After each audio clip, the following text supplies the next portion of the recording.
Hello, my name is Marcus. I'm the compiler of a collection of therapy quotes entitled 1001 Windmills of the Mind. A collection of quotes taken from what's often called the psychodynamic or the psychoanalytic perspective, which, as I understand it, was referred to by some as philosophical medicine. And, this sort of area around trying to heal the soul or repair the soul, it's been around for thousands of years, of course. So I guess some people, one person said, "Hey, Hope, is that the one?" He was sort of the first physician from Africa because he treated people holistically. And of course, in Asia, there are many philosophers that regard treating the person as a whole person, not just a symptom. So it's been around a long time. I guess about 120 years ago, some jargon started appearing called the psychoanalytic perspective, and so Freud's the main name around this. And he said he got his inspiration from Goethe, from Germany, and it's blossoming. The psychoanalytic perspective has advanced hundreds of psychotherapy kind of approaches. The one here in 1001 Windmills of the Mind is mainly inspired by the work of James F. Masterson. He calls his approach the developmental object relations theory. So he synthesizes developmental theory and object relations theory. Plus we include the work of Edmund Burglar. Plus we also include the work of Karen Horney. So object relations theory is the study of the internalization of interpersonal relationships. So we want to study how a person creates templates or schemas or scripts or working models within, implicit memories models within, and does that influence a person? Does that lead to unconscious motivation? The theory is, of course, inside out, because if the baby has too much trauma and his emotions are frozen and he's stuck like that, he's living with this kind of psychic pain. The organism seeks healing. So the theory is called repetition compulsion. The person wants to replay what happened again and again to see if it can undo it. It's called repetition compulsion. So the theory around psychic trauma is that the baby maybe can't take it if the mother's too misattuned, malattuned. Feeds the baby when the mother wants her love, or the mother's hungry, says no, follow the schedule. Once the baby wants to nurse normally, naturally, is given the bottle. The baby's shamed by a lot of these activities. At some point, it's called a strain trauma, a relational trauma, interpersonal trauma. At some point, he gets frozen somehow. His emotionality, his embodiment. Okay, so imagine the woolly mammoth up in Siberia, stuck in that block of ice, and apparently he or she has been in that state for the past 30,000 years. So that's quite an image of trauma. So our emotionality gets repressed, disassociated, denied, frozen, petrified, something like that. And that's psychic pain. I feel, therefore I am. So if we don't have our feelings and our sense of connection to ourselves, and then we're going to be in search for it. In order to search for it, we need memory. We need to process it. We need to re-experience it to get our feelings back. So the psychoanalytic perspective, includes what happens when the symptoms of a shock trauma appear. But it's mainly about first build a nest, first build the ego, strengthen the ego, build the awareness, build the understanding, build consciousness, have some ideas of what's around. Oh, little Tweety bird here. By the way, I'm experimenting. There you go. I have to experiment just very temporarily with this. All my spots are taken. Every one of my. I really feel like one of these scrappy alley cats running around searching for. Because I feel like a scrappy alley cat here, searching for where I can do my videos. Even that boardroom, that dark ballroom is used. The one by the elevator's gone. The pool one is gone. The lobby one is, oh my God. The outdoor, all of my spots are taken. So at the moment I notice that this restaurant belonging to this hotel has an outdoor area, and at the moment I don't see any people here. I'm sort of in between the breakfast and the lunch time. It's about 11 o'clock here. So if some kind of lunch crowd comes in, I'll have to move again. But I want to get my video started here. So you may see me bouncing around a few times. But I'm eager to get these quotes out. So mainly, if you click the More link or the See More link, you'll get all of the quotes for each video. They're posted below. And we now have with this video, we'll now have by the end of this video, we'll have 2,472 therapy quotes. 2,472, and many of them have multiple parts to it. So we're actually getting way more quotes. So this video is part 2 of 2. So 71. Oh, you want to see a little? There's a little bird flirting around with the idea of pecking at some leftover scraps of food over there. But never mind the bird. But I guess I can show you my little. This is what I'm talking about here. I'm in a little mini outdoor restaurant, and I got a feeling maybe not too many people notice it. So there's not much to see here. Just some parking lots and. Okay. Yeah, and at the top of this hotel, there is a rooftop lounge, but they blare the music way too loud. I've tried several times to do my video up there at the top of this hotel. No way. It's like a loud discotheque. It's annoying. It's not even good music. It's just this techno, adrenaline, stress-inducing kind of adrenaline-inducing type of noise, where things overlap, and it's kind of I don't know what it is, some kind of techno thing, and it's very loud. And plus at the same time the camera picks up the music from the speakers, and very often a song will be copyrighted, and then I have to go back and trim it out. My last video that just got uploaded, yesterday's video, I had to do it in a restaurant that was playing music, and 4 songs had to get trimmed out. So in the last video, you might see me speaking, and suddenly there's a little gap there. That's because the song had to get clipped out. Sometimes I could just mute the song sound, but my voice can keep on going. Sometimes I have to clip out all sounds. It's hard to. I'm really. Hence the scrappy alley cat feeling. Where can I go? Where can I find a quiet place in a busy downtown city? And the funny thing is, a lot of rooftops are only open at night. So let's see if I can get by here with this one here. I'm not crazy about doing it here. There's no views here. Plus, I have this nervous feeling some people might be coming in pretty soon. And I'll have to move again. But I've tried to give some kind of overview to 1001 Windmills of the Mind. And I try to do it in many of my videos. So I think I might keep it brief, very brief here. So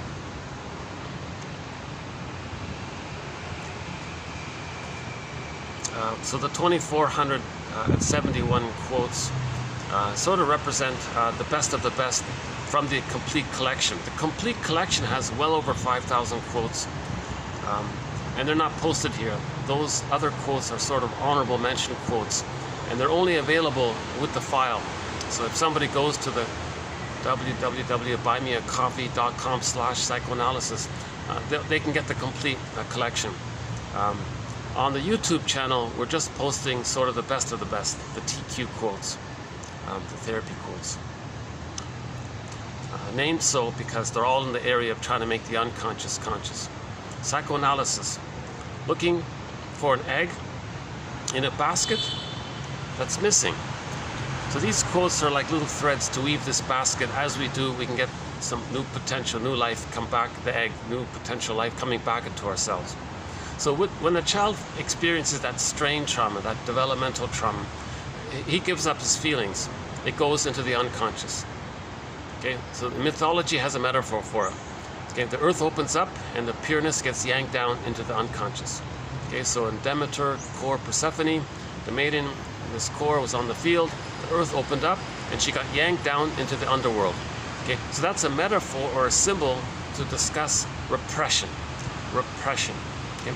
The child has pure feelings, pure needs. If he's pained by it, he's got to repress it. Okay? It goes into the non-reporting brain.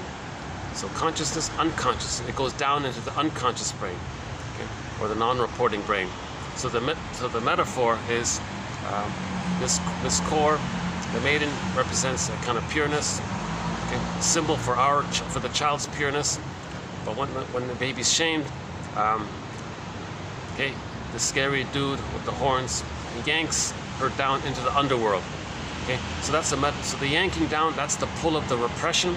Okay, repression is a defense mechanism because the baby feels too much pain by the mother's misattunement, malattunement, unavailability, etc. So because of the pain, it gets repressed. So that's the yanking down force into the underworld. Now the underworld, that's a symbol for the unconscious. Now, the child feels pain, shame, immense shame by this, humiliation and real degradation by what the mother did. So hence the feeling of shame is this burning, biting feeling. Hence, in the underworld, we see it as the burning, biting, right? That's the image, the hell scene, the inferno scene. That's a metaphor to describe, a symbol to describe the burning, biting feeling of the emotion of shame. So the image of hell is just a symbol or a metaphor to describe or to characterize or to show or to talk about or to acknowledge the emotion of shame, that the baby feels shame when the mother's misattuned like that. Okay? Now, the character that's doing the yanking down, okay, the baby creates an image of his mother as a frightening entity. Okay, be it the guy with the horns or some monster character or an animal or scary, it doesn't matter which form it takes. So the theory around that is the baby has pictorial thinking. Imagine, it's just the baby thinks in pictures. Okay? It's called primary process thinking. No words, just pictures. So the baby's nursing. So he has some kind of impression of the breast, and the first object is the breast. Now the baby's enraged at the breast, but the baby can't feel his rage. So his rage gets repressed. When something's repressed, it's projected. So he projects his rage onto the image, let's say the canvas of the mother, the breast mother. Now he has an image of the mother as this something that's enraged and dangerous that wants to hurt him. Because the baby's enraged, he wants to bite, he's angry, come on mother, be there for me, I'm going to starve I can't take this pain, be attuned, be there with me, I need the connection with you. I need a normal, safe connection with you. So he's enraged if he's being shamed. But that rage is too much excitation for his little system. So he attributes it outwardly. Just like in general, we may attribute outwardly something about ourselves that we don't like. We say others have it, so we don't face it within. The baby's doing the same thing. So now he externalizes, or he sees outwardly to not face that it's inward, as a defense mechanism to not feel that it's within. His attention is outward. So he says, no, I'm not enraged. The breast mother's enraged. Okay? So whenever you blame like that, you don't feel it within because you say it's outward. So that's a defense mechanism called projection. So the baby's projecting his feelings onto the breast. That's his only object, right? The breast mother. We don't say the mother in the beginning, it's just the breast mother. Okay? The baby doesn't understand separation, differentiation. He's still in this fused condition. Right? He may even think it's just a part of him or something. We don't really know.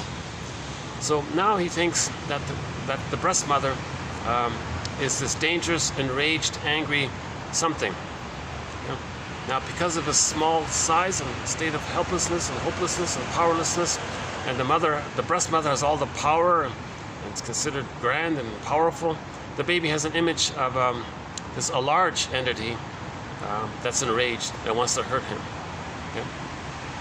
Now the baby wants to take in the milk and the interaction with the mother, the breast mother. So that's shamed. Okay, so that wish to take in is projected. You know, I don't want to take in. This angry monster thing wants to take me in, wants to devour me. So ultimately it ends up as some kind of devouring monster or creature that wants to eat the child. So that's a metaphor. Okay, that image the baby creates describes the psychology of the baby's feelings and wishes projected onto the breast screen image. Okay? It's not a reality. The mother isn't so dangerous, but the baby can't deal with his feelings. He can't deal with his wishes not being met. So he says, okay, well, I don't have those feelings, I don't have those needs. Well, the monster image has them.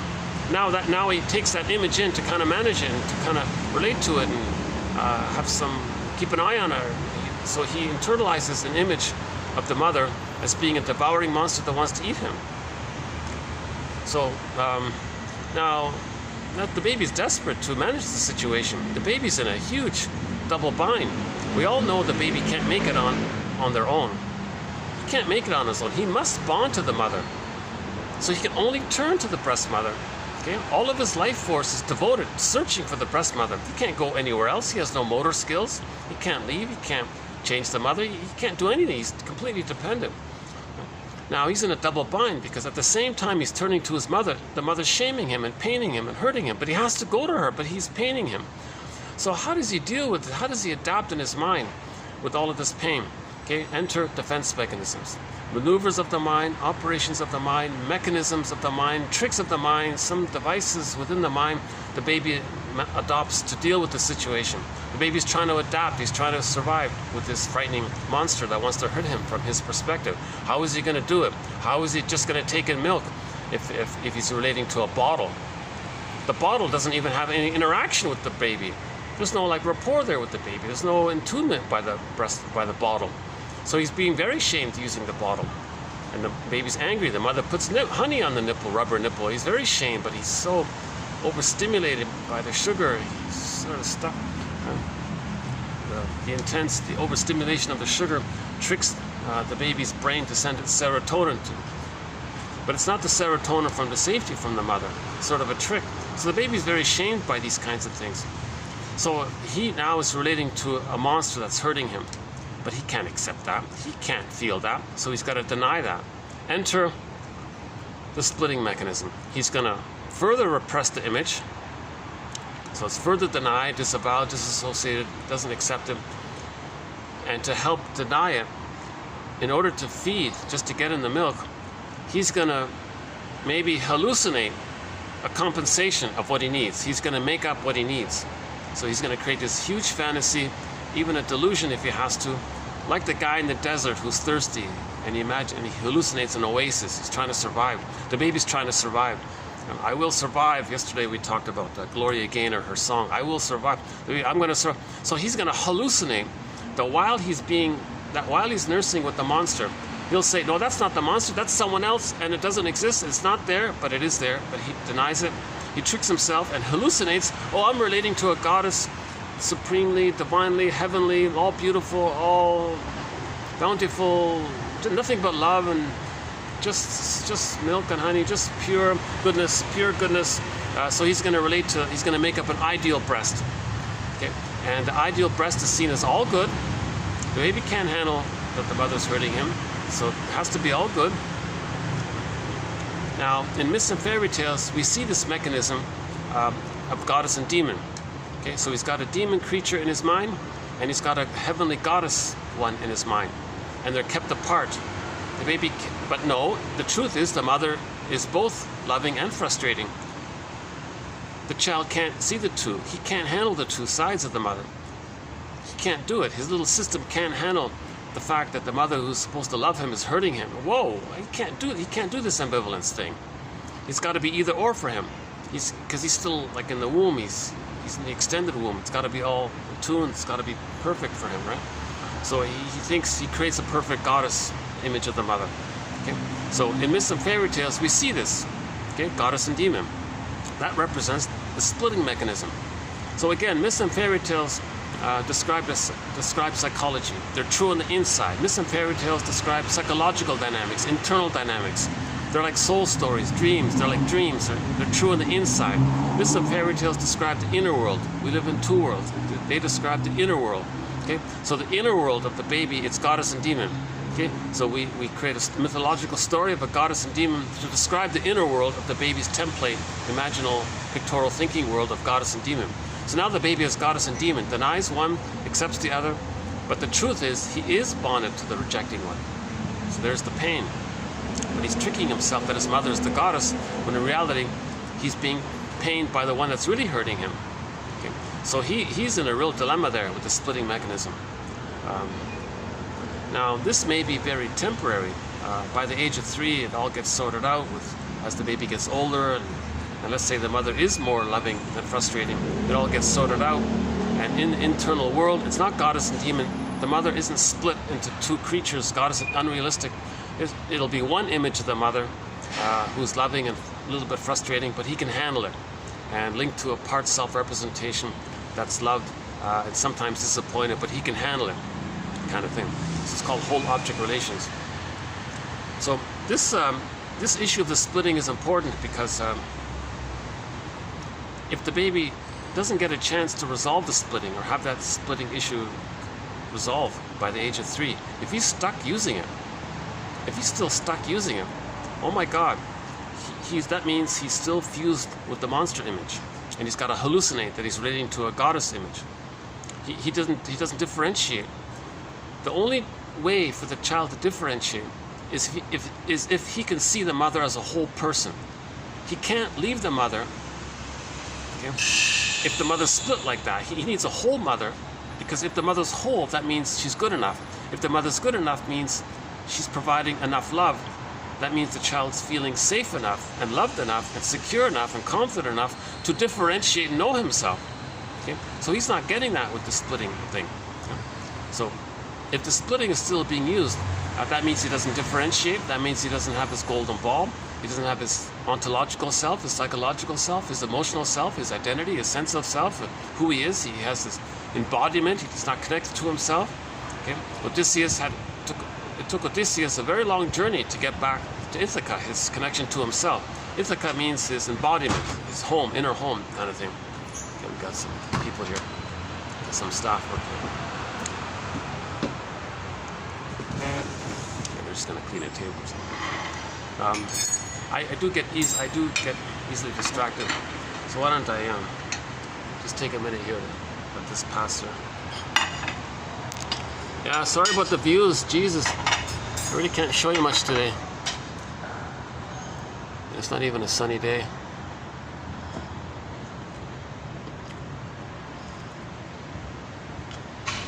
Yeah, this is the black and gray hotel I was talking about in the previous videos.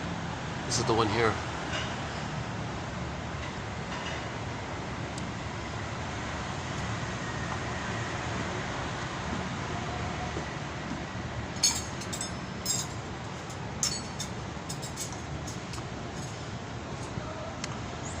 Oh, I got logged. Okay, hold on a sec. Let me use this distraction to get logged back in here.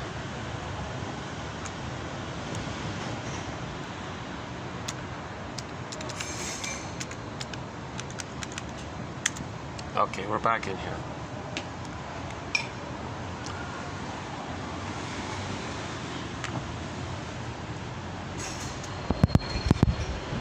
Let me get used to this.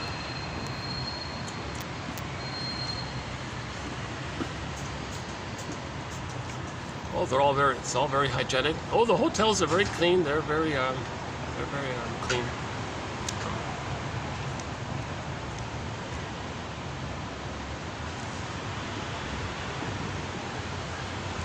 So, back to the splitting, right?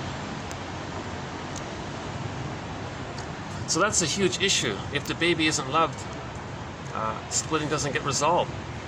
The baby copes with not being loved with the splitting mechanism. He just divides everything into either or, all good, all bad. And he does that with everything. And if that's a template, he goes through life with that sort of mentality, all good, all bad. Useful, not useful. Care, don't care. This is kind of either or sort of thing. They don't really have broader emotions. It's just good and bad kind of thing.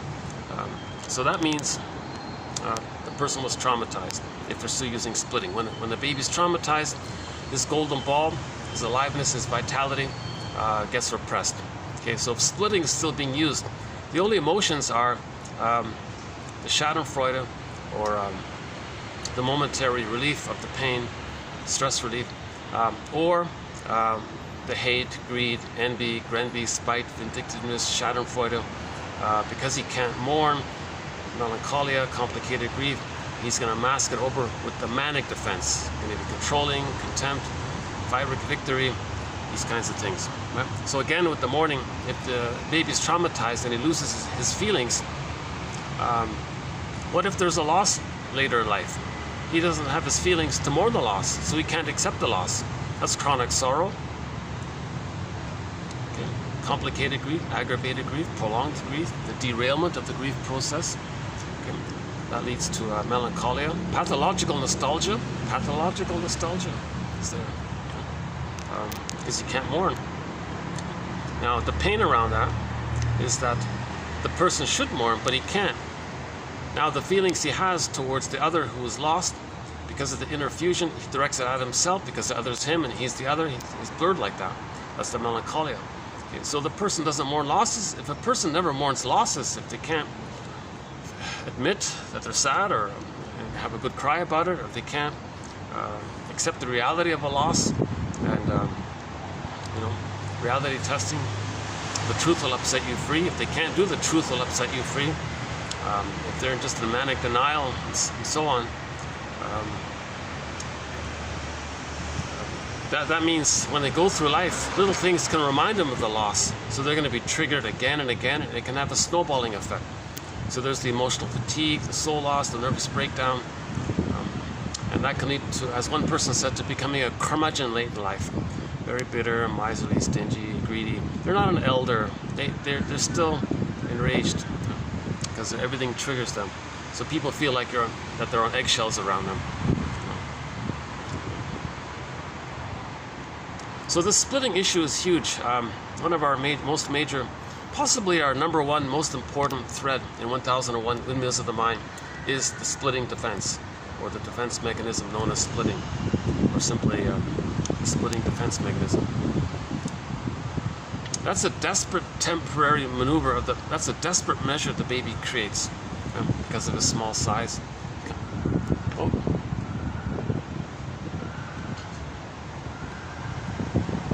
Well, so far so good here. What are we, 12? Almost 11:30. If I'm lucky, maybe, I'm hoping this is just used for breakfast time. No, they might use this for lunch. Oh no, there's going to be a lunch crowd. Okay, so I'm going to estimate that in about a half an hour's time, I'm going to need to move somewhere. I'm not sure where yet. Oh yeah, I know. The dark ballroom, it's going to be vacant at noon today. So I'll move over there if I have to move here. All right. So your humble, scrappy alley cat here has got it figured out.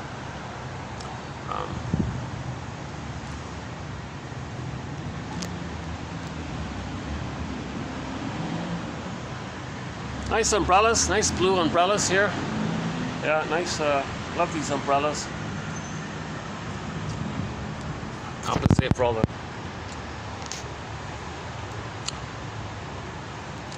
So, let's clarify a little bit about the splitting mechanism. Actually, maybe I could move and you get the blue umbrella.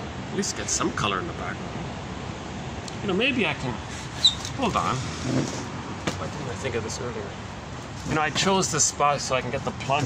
I can get the plug here, but maybe I can just do this. Is that a little better? Yeah, let's get a little... Let's get... Oh, the umbrella's a little nicer to look at. Okay. Nice. So, one therapist says that all he does is try to heal the splits. Now, one way someone knows that they're using splitting is prejudice. If you say, people on this side of the river are all good and people on that side of the river are all bad, if you have any kind of prejudice, People with a shade of beige tone of skin, oh, well, we're good. People with a shade of that kind of nonsense. That's a manifestation of the splitting mechanism. The splitting mechanism, they see things in either or, all good or all bad, because the baby's operating from the perception that the mother was this monster that wants to hurt him. Okay, so why would a person care about a monster that wants to hurting him? And that's what we're talking about his fantasy here, this desperate fantasy he created. Okay? Now, when something's repressed like that, it gets projected. So he may project this monster image, and so if someone's bad, now they don't care about them because they're operating out of the emotionality of the baby trauma. Prejudice is from baby trauma. Prejudice is a sign of trauma. So if someone has prejudice, that's trauma for big time. It's nonsense, prejudice. Right? We all live under the same sun because we're one. We all live under the same sun. For us to live as one, we're clearly all same family. One recent report said we all came from this huge family from northeast Sudan. We're all from Sudan, or whatever it was called back then. And then we spread around and so on. Right? And depending on weather, nutrition, environment, living, there were trivial biological variations over time, but we're still underneath the core Homo sapien. An evolution from what we used to be, Homo bodoensis. We all used to be Homo bodoensis. So underneath, so it's basically Homo bodoensis was basically us without the advanced cortex, the language and memory and all that, conscious memory. So we'll talk about Homo bodoensis another time.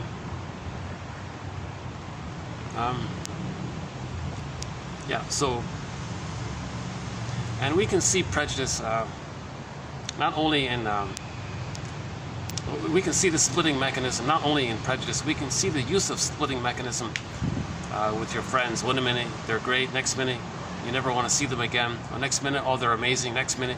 Okay. Now, if somebody has worship of their mother as a goddess, if they have that kind of mentality, world's greatest mom, oh, she's too amazing, that's this, oh, you can, and you go on and on about this.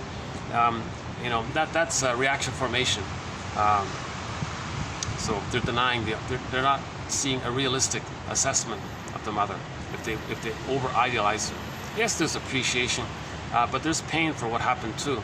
So the mother's both. She's frustrating and loving. So we got to see the two sides. That's more of the reality. But if someone says, no, she's perfect, she's all amazing, nothing, don't ever say anything bad about, impossible. Right? Or likewise, if someone totally demonizes their mother, same kind of thing. There were some positive things from the mother, even if she was so painful. So we got to have a kind of see the both sides. Every coin has two sides. We got to see the third side of it. We're looking for the third side of the coin. The third side holds the two sides. Then we can differentiate when we see the two sides. So we're looking for the two sides. So to look for the two sides, so he was saying that, the one who was saying that therapy is about resolving splitting, he was saying that you want to see the two sides. The truth will upset you free. Okay, so then we go to Carl Menninger, his quote, "The greatest hurt of all, mother failed me." Okay, so if the person with trauma, that means the mother failed the child. Now, when we say that, we mean failed attachment, chaotic attachment, disorganized attachment, okay, reactive, disassociative, disorganized, anxious, avoidant, all of these sort of insecure attachment styles. Okay, if the child has an insecure attachment style, insecure, that means they didn't feel safe enough to resolve splitting and differentiate and know themselves. It was too insecure. If it's too insecure, splitting is, for the most part, might still be taking place.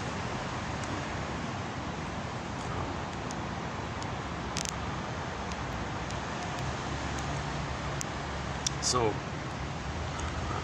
now we think about it. Well, what's going on with the mother? Why didn't she offer a secure attachment style? Well, what if she was traumatized? What if she herself obtained an insecure attachment style from her mother? That means the mother's traumatized. Now, when there's trauma, she's in pain. She's in frozen pain, like the woolly mammoth is frozen like that. So now when there's trauma, we try to spin out of it. We want to replay what happened to get out of it, to see if we can get a better path. So what the mother might be doing is she's going to reenact what happened to her. So her mother shamed her. Okay? Now she has a child.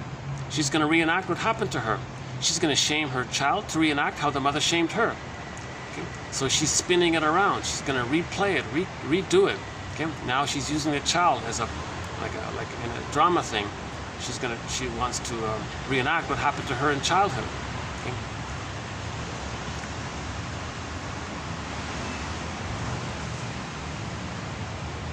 So let's pause for a minute.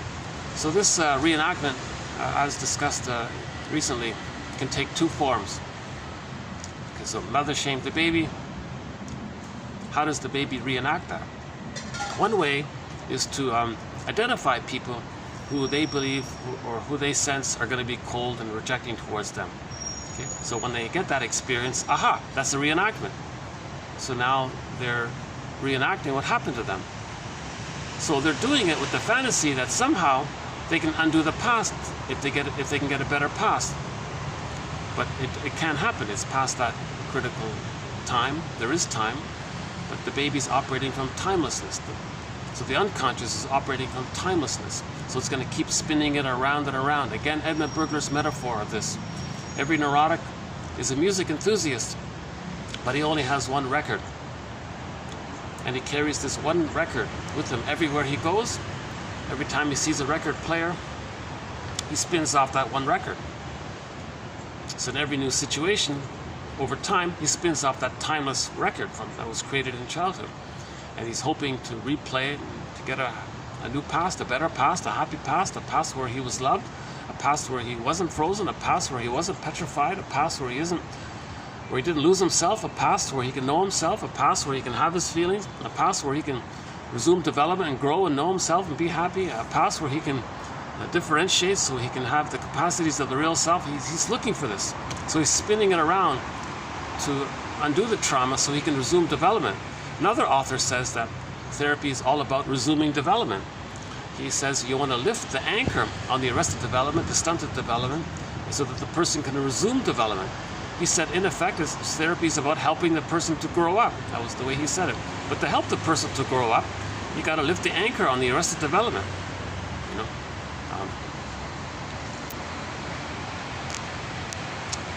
Honestly speaking, I'm having a little bit of an off day today, so you might not. I'm not in the. Yesterday's mood was okay. I was in a good mood yesterday. I think today.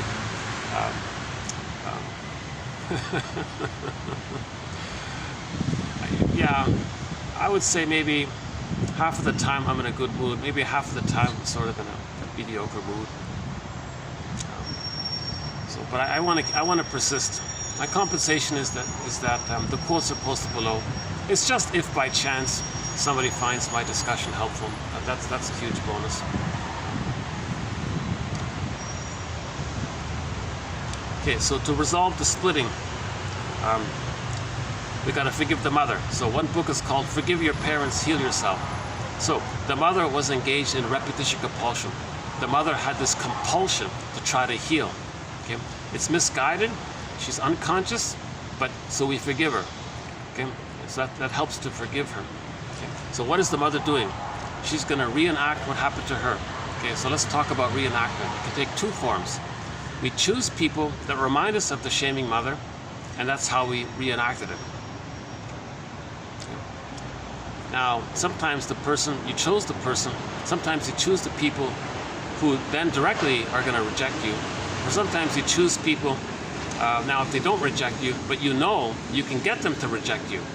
So you're going to goad them, taunt them, push their buttons, be difficult, be passive-aggressive, make it difficult for them, get them, annoy them to the point where they finally reject you.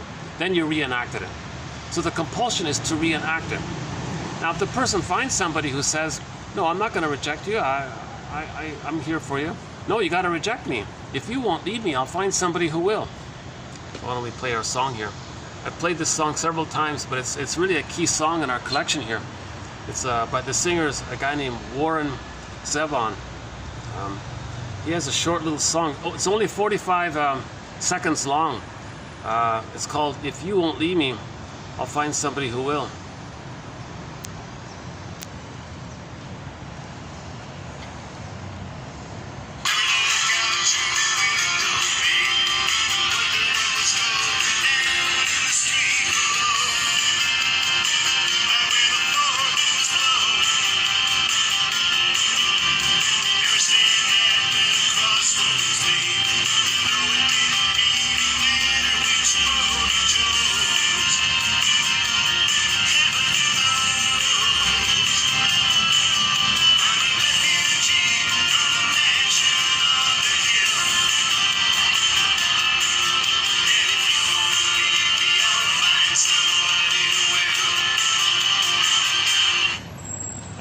What a great song.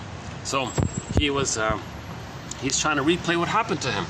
He was sort of abandoned by his mother. So he chooses women who will leave him and abandon him. One day a woman said, "Oh, I'm here for you. Wait a minute, I can't handle this. I can't accept love. I'm still too angry at my mother. I'm not there yet. I'm not ready for that. Well, you better leave me. Now, if you won't leave me, I'll find someone who will." So what he does is he's going to leave her. So another reenactment that takes place, a more desperate emergency, more painful reenactment, is the person identifies with the aggressor. They become a caricature of their shaming mother, an angry cartoon version of their mother. Now he's going to reject the woman to reenact how the mother rejected him. Okay, so he's doing it two ways in this song here. Usually he does a direct version. He chooses others or goads others to reject him, to reenact, and to know ultimately for himself that the mother rejected him. A more pained version is he's going to identify with the aggressor, okay, see his innocence onto nice people, reject them to reenact how the mother rejected him. Okay, so he's reenacting, he's spinning it around. Edmund Bergler's metaphor of the wreck, he's spinning it around again and again. You'll find a new person, he'll spin it around. You reject me. No? Well, I'll be like my mother, okay, and I'll reenact it by rejecting you to reenact how my mother rejected me, and then later I'll choose people who will reject me. So the singer in the song was desperate to spin it around. So he's spinning it around. If you won't leave me, I'll find somebody who will. So he leaves her, finds another woman, and she leaves him. He does it again and again. So he's reenacting what happened. So this song is very good for repetition compulsion. It was actually commissioned to be the theme song for a TV show that never really got aired. But thankfully they kept the song here. Great song. Once more.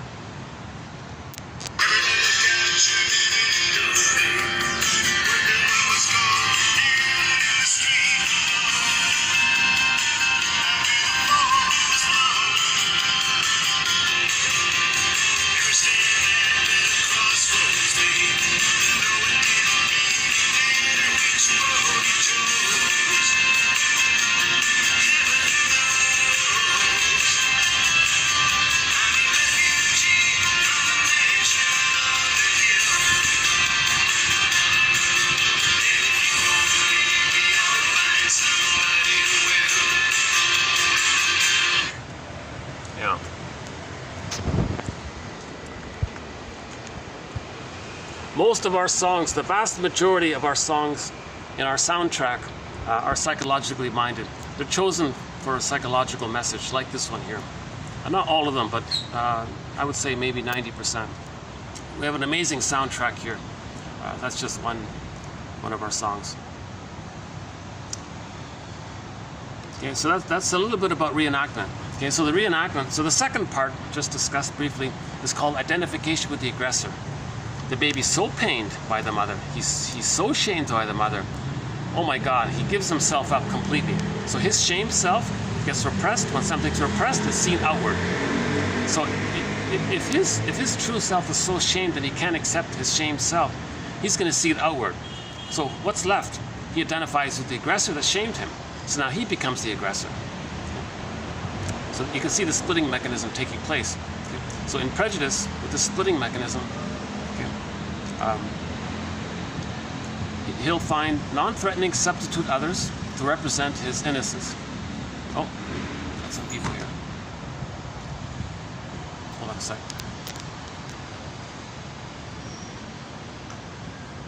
Okay, I think I can just keep going.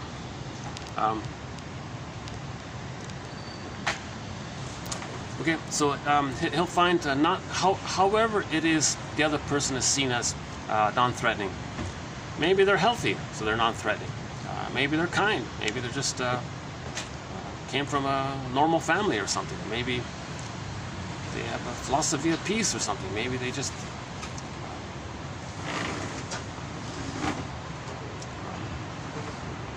now sometimes they're wounded, so you feel safe, right? So however it is, a person feels that somebody's safe.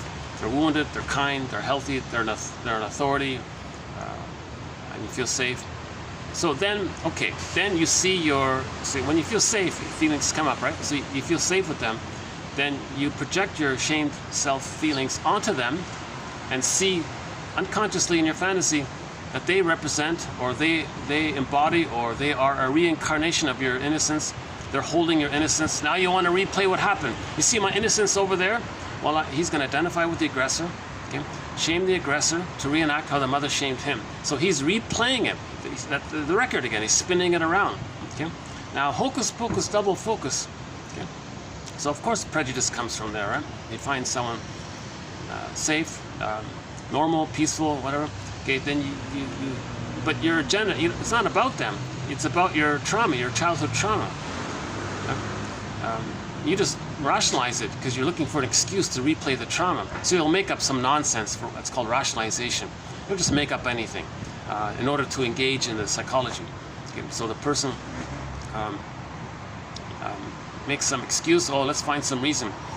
Well, they're on the other side of the river. We're on this side of the river. Well, that's good enough. Who cares? They'll make it up. They have a shade of beige tone of skin. We have a shade of brown, or they have a shade of brown. We have a shade. It's nonsense, right? They'll pick some little trivial thing. They have a high-heeled shoe. They have low-heeled shoes. It's just they'll pick anything little bit. It doesn't matter, because there's this compulsion to replay. So they'll look for any excuse. They'll make up an excuse. They don't even need to believe their own lie or excuse. Oh, I see. Well, they're preparing for rain, so they're going to move all the. Oh, I see. Oh, if it does rain, yeah, I have to believe it if it does rain here.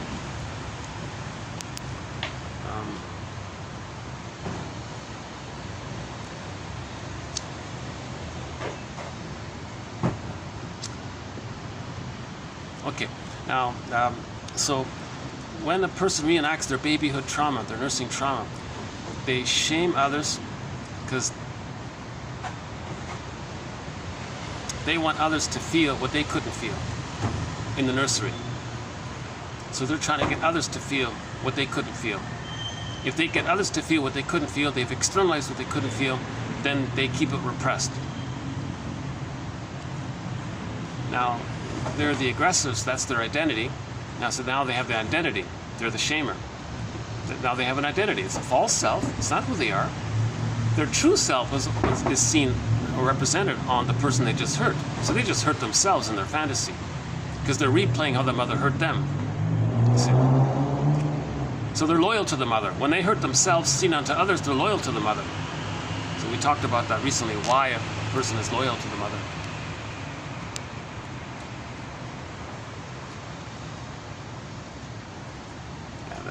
They're moving all the cushions.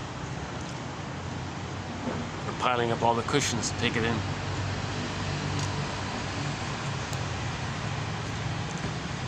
Yeah, that's not bad. If they move all the cushions and it doesn't rain, they should be able to stay here a little longer.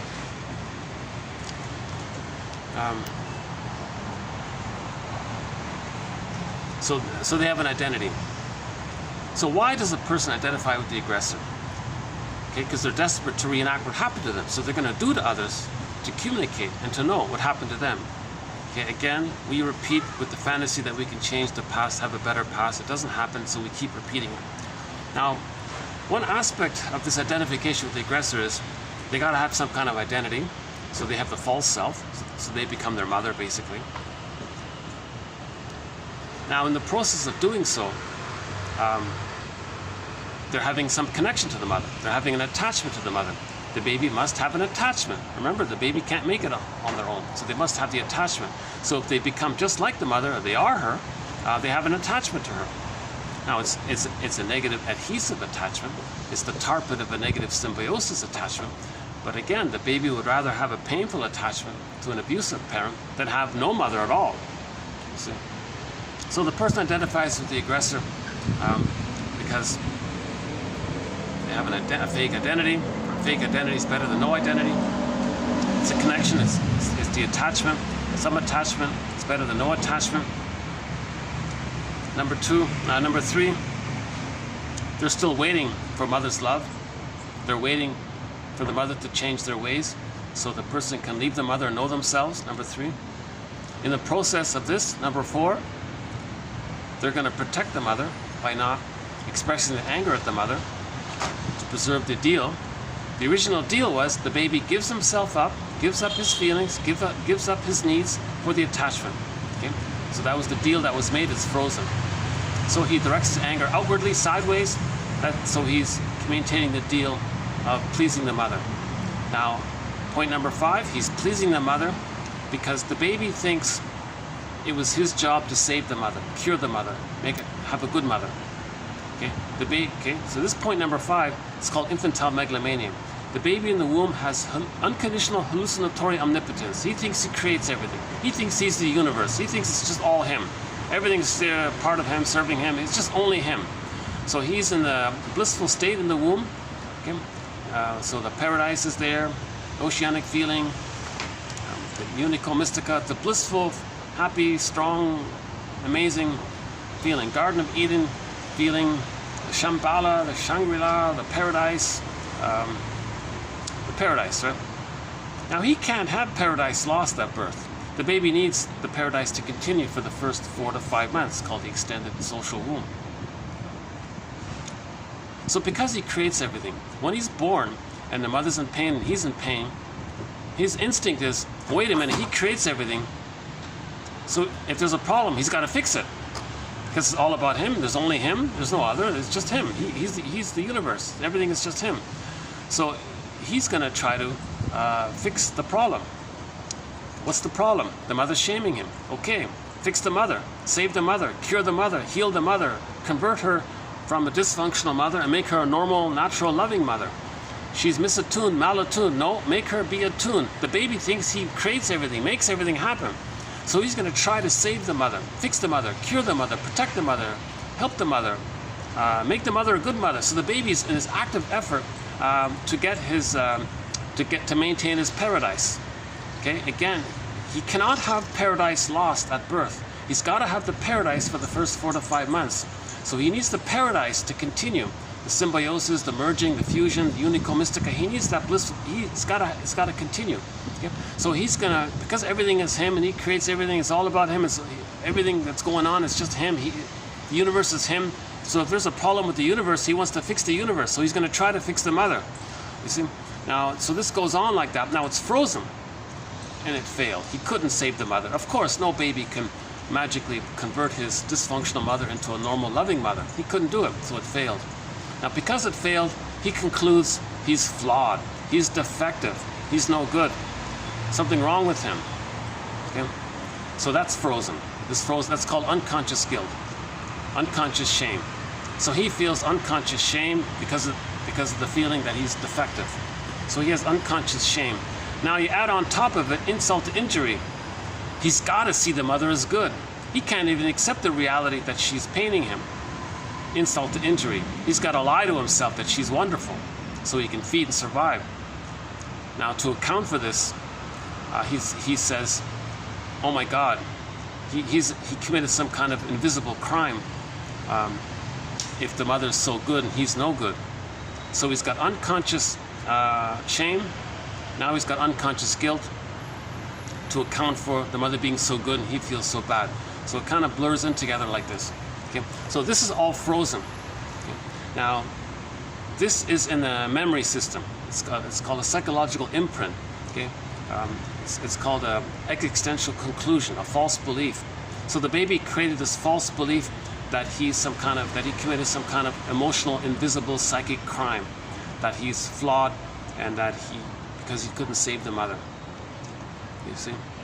Now he feels, by the way, he feels like an emotional fugitive. So I'm borrowing the tagline from one of the episodes from the TV show The Fugitive, the one starring David Jansen. The tagline was, so he played a character called Richard Kimball. The tagline was, Richard Kimball is a fugitive from the justice he seeks. Okay, so in the TV show, he was innocent, but they were chasing him. Okay, let's borrow that for the baby. The baby is an emotional fugitive from the love he seeks. He's running away from the love that he's searching for while he's running away from it. Okay, that's a very painful situation. Okay, so he feels like a criminal. All right, so that's called unconscious guilt. He committed some kind of invisible crime. Like in the 60s show, The Fugitive, they think he committed some kind of crime. Now the baby didn't commit a crime. The baby was innocent. It's nonsense. Don't believe this awful nonsense that the baby's born bad and guilty. That's nonsense. That's absolute nonsense. The baby was born to bond to his mother, to receive the love so he can know himself. He was born to be born to be free. He was born to be emotionally free. He was born to know himself. He was born to grow up and be a healthy adult. He was born to become an elder and generate. He was born to be loving and calm and caring and have empathy and gratitude. He was born to make reparation if there's a mistake. He's born to be normal. He's born. I wasn't born bad. So we talk about the religion. Actually, we do have one quote about religion in today's quotes coming up. I got locked out again. You know, oh my God! So I got this plugged in, but it's not working. Oh, so my battery's gonna run out. Oh no! Oh, what a pity.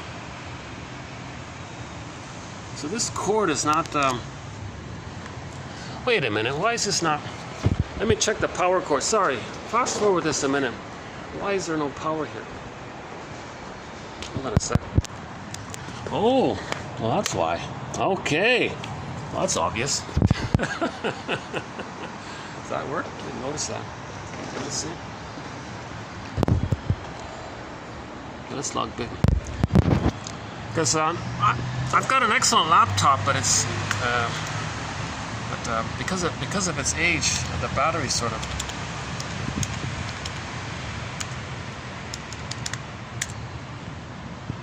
Yeah, it's charging. Okay, good. All right, we got the battery charging. Okay.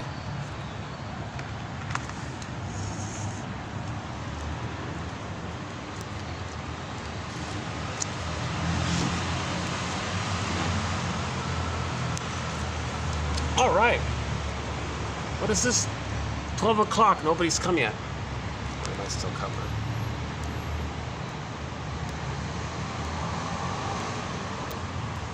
See, when people go out for lunch, they're going to go to one of the restaurants. They might not normally use the hotel's restaurant. See, I think this is just used for the breakfast service, the free breakfast for the guests. I think that's what this is. Okay, this is a potential. Although I don't have the view, the benefit is they don't blare noisy music here. I see the speakers here, but thankfully they're not blaring the music here, thank God. Number two, I'm outdoors, so I do get some fresh air. The views are no views.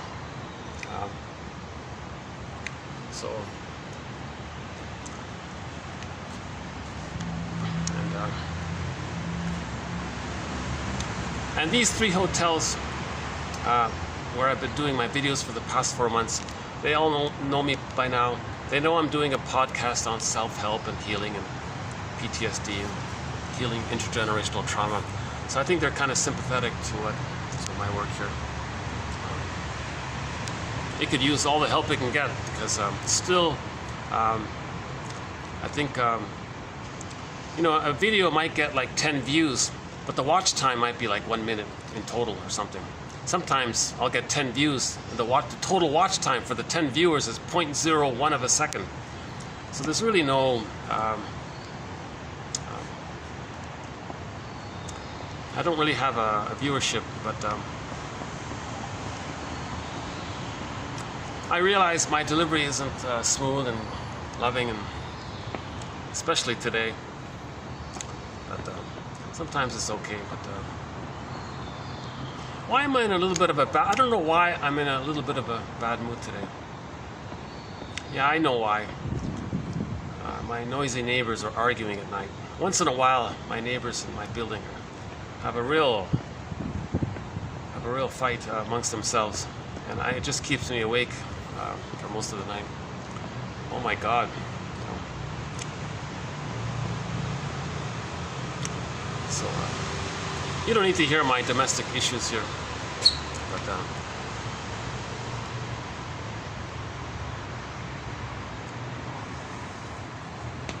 yeah, maybe it's triggering. Maybe if I hear all this terrifying screaming from my neighbors, maybe it is triggering. Maybe it brings up some fears from my childhood. Maybe it kind of lingers in me a little bit. It takes me a while to process it, I guess.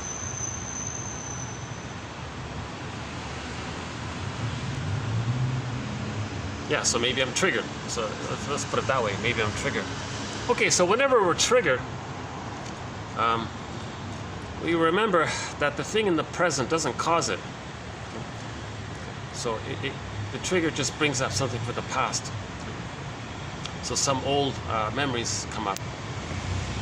And then we have the prompt. What's the hardest thing about what you're feeling? So to be aware that maybe there's some childhood pain coming up.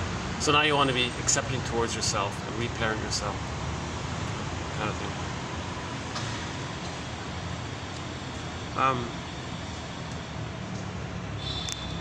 Okay, so we were just talking about the 5 reasons or 5 aspects of identification with the aggressor. And it's very powerful. If a person identifies with the aggressor, oh my God, they're still trying to save the mother. So they're not, if they identify with the aggressor, that means the fusion's still there. That means they didn't differentiate. Okay? So, oh my God, so the identification with the aggressor, it does so much, painfully. It gives them an ongoing repetition compulsion to still try to save the mother, number 1. Number 2, they're protecting the mother by not directing their anger at the mother. Okay? So they're trying to save the mother, they're trying to protect the mother, they're loyal to the mother, they're attached to the mother. They have and they're waiting for the mother in a catch-22, waiting for her love, so the person can know themselves, but they're not getting it. So this identification with the aggressor is very, plus it gives them a false identity. So now they have an identity. It's a false identity, but they have some identity. So if a person is behaving like they're rejecting mother, if they're very negative in their life, that's a sign of it right there. And if they're very cynical all the time, or sardonic humor, black humor, shaming humor, if they're always like that, that's a sign of identification with the aggressor. The normal temperament, the person has a wide range of feelings. Okay? Joy can be there, sadness can be there, empathy can be there, gratitude can be there. If a person doesn't have gratitude, oh my God, that's a sign of trauma.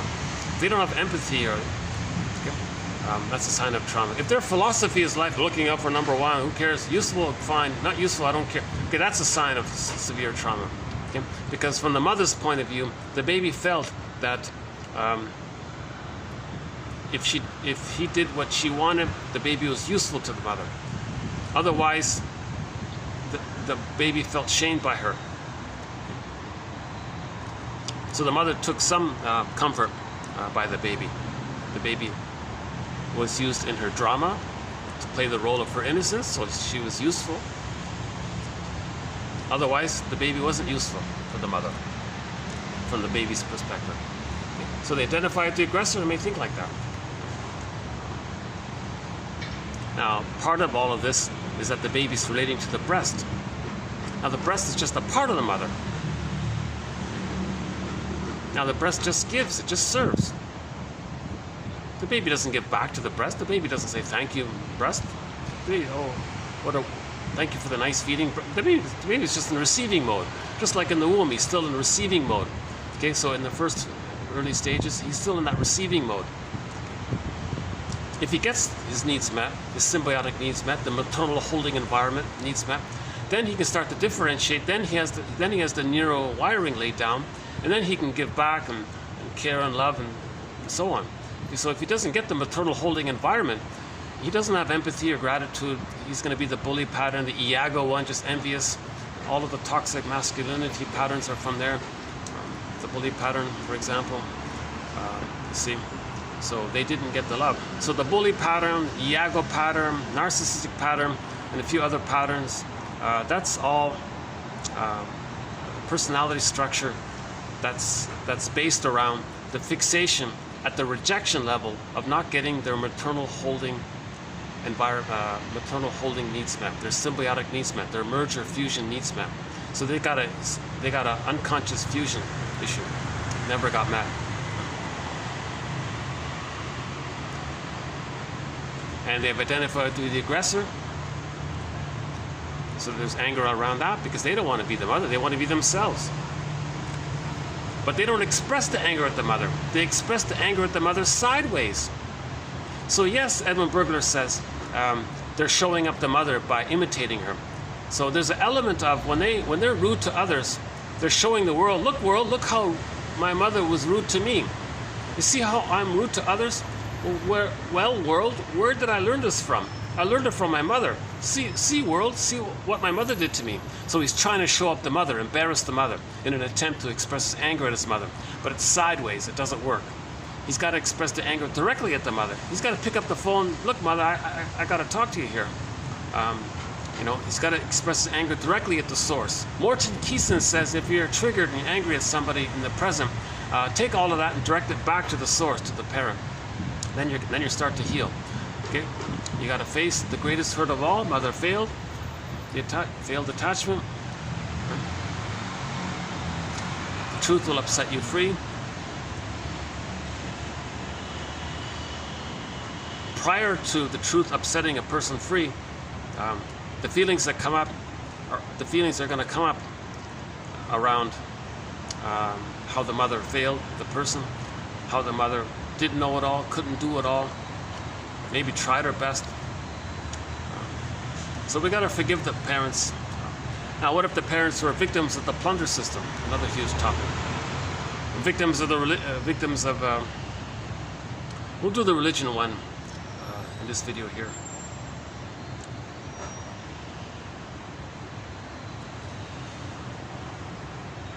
So in conclusion, repetition compulsion is an expression of trauma. It means trauma. Russell says they're synonymous. Repetition compulsion and trauma are synonymous. And in order to repeat something, we transfer the interaction with the mother into the present. The present becomes a replay of the past. Okay? The present becomes a new edition of the past, with the magical fantasy that we can get a better past. So we're doing it again and again, and we're stuck like that. The only cure is to observance, to observe it, and then to the point where some feelings can come up where we can accept. Because if you don't observe it, have consciousness, if you don't make the unconscious conscious, Russell says you can have 20 lifetimes spinning that record around and around. So think about the Don Juan or something, toxic masculinity. One version is the Don Juan. You can have 20 lifetimes rejecting women, using women. It's not going to happen. The bully pattern, always the way that is. You can have 20 lifetimes. That's not going to change the past. The narcissistic pattern. He can be cynical towards others, think negative towards others. You can have 20 lifetimes doing it again and again for 20 lifetimes. It's not going to change the original past. It doesn't work. Repetition compulsion doesn't work. The positive sort of intention of it is to make the person conscious of it. The positive intention of repetition compulsion is A, to help the person be conscious of what happened. If they repeat something, wait a minute, am I reenacting what happened to me? Is this all like a mirror, like a drama mirror staging thing that I can see on the screen to know what happened to me in the nursery? That's the positive intention. Now the second diluted positive intention is they think they're going to try to get a better past. So the genuine positive intention is it's making the unconscious conscious. When we reenact something, it's making us conscious of what happened. Transference helps us to know the past. Repetition compulsion helps us to know the past. Projection, likewise. These things are the means of making repressed material, to bring repressed material into consciousness. I gotta admit, I've been in a good mood pretty much all throughout the 4 months. I think today's my first sort of genuinely not so great mood today. I wonder if I should delete this video. Is it that bad? Nobody's watching anyway, so maybe I can just do a little stretch or something. Let me take a sip of my ridiculously overpriced coffee here.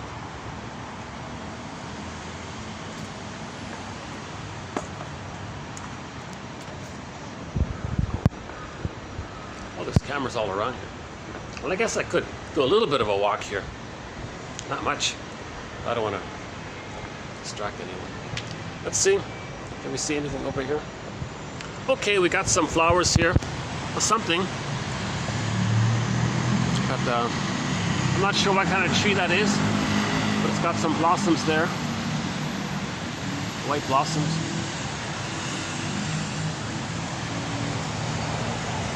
I've got the little fountain there. This is sort of a bit of a boutique hotel. I kind of like this. Honestly speaking, I kind of like this hotel. It's got a, like it's a smaller. It's tall, but it's a thin, small size hotel. It's like a pencil or something. Anything. That's it. That's the only thing I can show you, right? Just that tree with the white flowers. I'm just giving myself a little bit of a distraction. See if I can change my mood here. I want to see if I can get my mood back for the rest of the video here. Isn't that nice?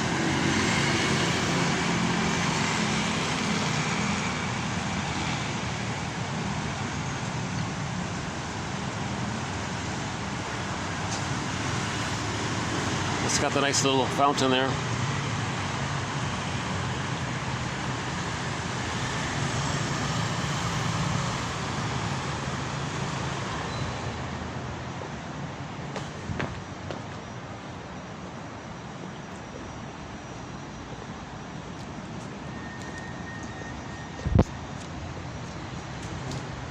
Let's just keep going then.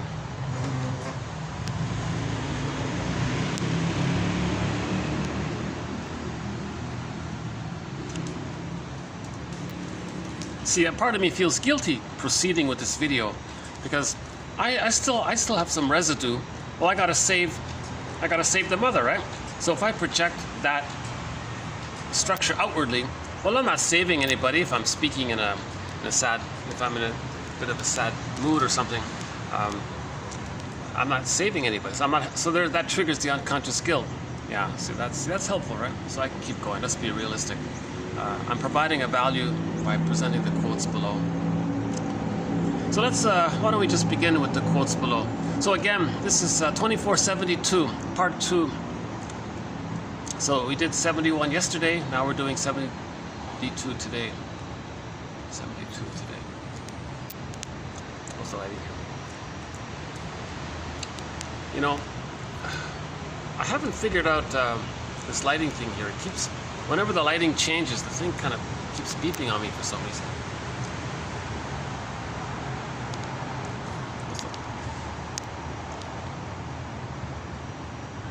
Stay put? Okay, it'll stay put. Okay. So, this is from a dictionary. Two guys back in 1950, 73 years ago. 73 years ago, two guys got together to create a kind of a dictionary of psychoanalysis. So we presented about 11 entries, and in this video we'll do I think around 18 or 19 entries, shorter ones.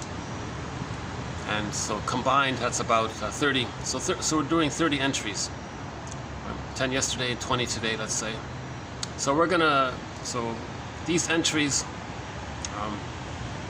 I believe to be maybe the clearest or the best that's available. Of course it's going to depend on somebody's interest, but I think these are the, anyways.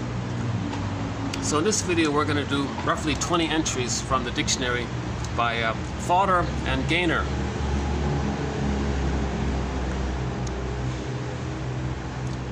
Okay, first one here. Okay, psychoanalytic theory is in fact built up on the perception of the resistance exerted by the person when we try to make him conscious of his unconscious. So the rationalizations, the excuses, this is called resistance. If the therapist says, you know, you're, let's say the guy complains all the time because his mother complained all the time. So he would complain to the therapist all the time. Therapist says, you're letting, I think you might be letting, is it possible that you might be letting me know what kind of mother you had? At the same time, you're trying to let me know how you felt by having such a mother? Because this is being replayed here. And he'll go, what are you talking about? You're criticizing my mother. How dare you? You know. So that's the resistance. He won't even explore the idea or just consider it. Maybe it doesn't fit. Maybe there's some truth to it. We don't. So whenever, let's say with prejudice. Let's say, that's an easy one, right? Okay, so those who wear high heels, so they're the big one, whatever. They're such and such.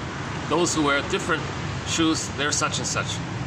Really? And you question it. Really, such a trifle? And they resist it. Well, maybe you see the world kind of that way. You know, let's look at that. Why don't we talk about that? Aren't things more complex? Isn't the mother loving and frustrating? That's kind of complex. But you know what? The baby can't see the mother in a complex way. That's a symptom of trauma. So that's the theory. That's a little bit of a surprising quote here. He says the psychoanalysis was sort of built up on the idea of resistance. So when a person gives an interpretation, it's defense before content. Okay? It's so painful to talk about this, whatever it is, so you don't mention the content, you just mention the pain. So what you do is such and such. You change the topic, that's the defense, that's the resistance. You deny it, or you blame me. What do I got to do with it? Okay, that's the resistance. Okay, so resistance or defense before content. So first you notice the resistance or the defenses, the excuses, the lies, the logical fallacies, wanting to invent things to reaction formation. You believe the opposite because you're too embarrassed to admit the opposite, or the other side of it. Resistance. For example, his associations stop short. That's resistance, right? So you're free associating. Oh, I'm not going to continue. That's a resistance. So you don't want to speak anymore, right? His free associations stop short or wander far away from the theme that is being discussed. Another example, he may become subjectively aware of the resistance by experiencing the painful feelings when he approaches the topic, but this last indication may be absent as well.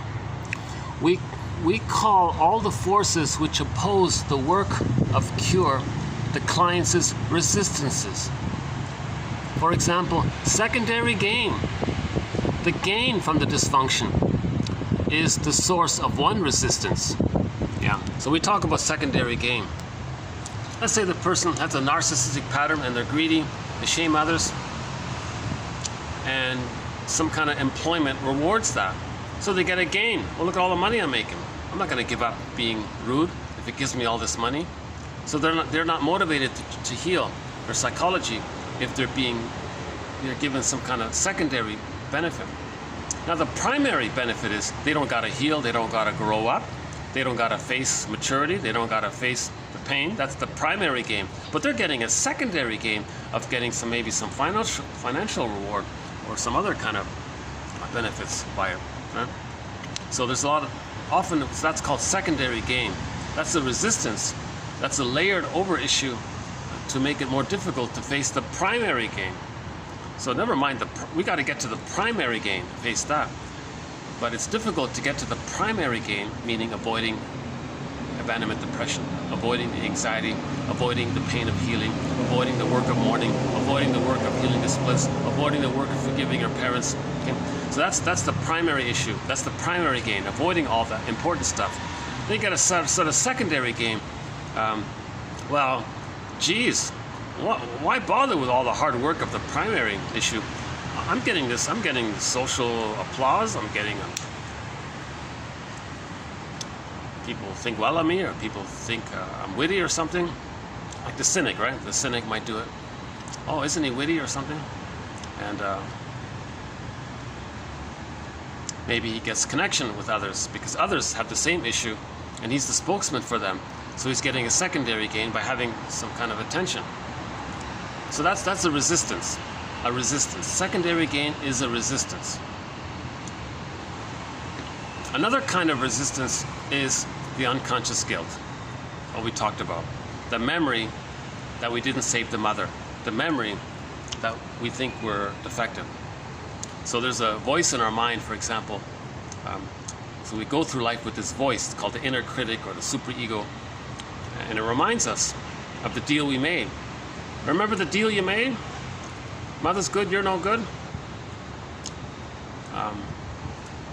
Now, you may cloak it over by thinking you're good by identifying with the aggressor and seeing your no good as seen onto others, but you still think you're no good. Okay, so whatever form it takes. So the superego says, now you're still being loyal to the rejecting mother. You're still trying to save her. That's fine. But did you?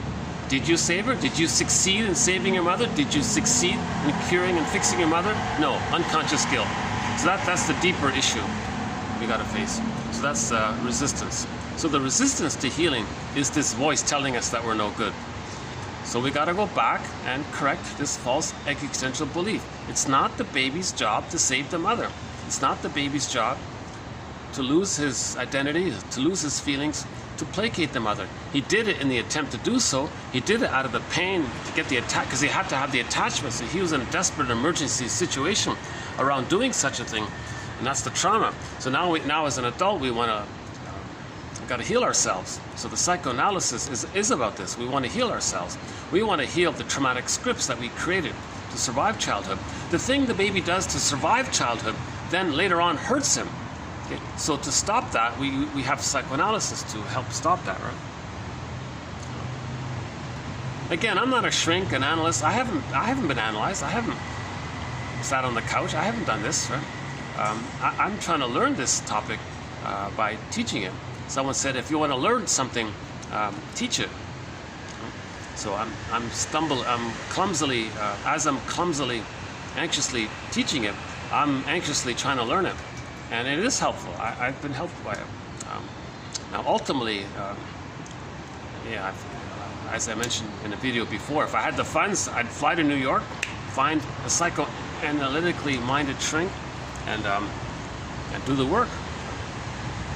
Lift the anchor on the Arrested Development.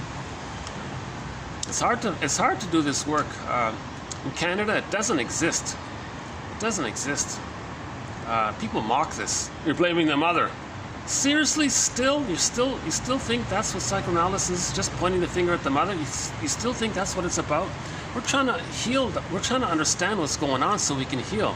The truth will upset us free. Oh, I don't like that. You're blaming them. Oh, give me. So they're deeply traumatized if someone has such a closed mind about it, right?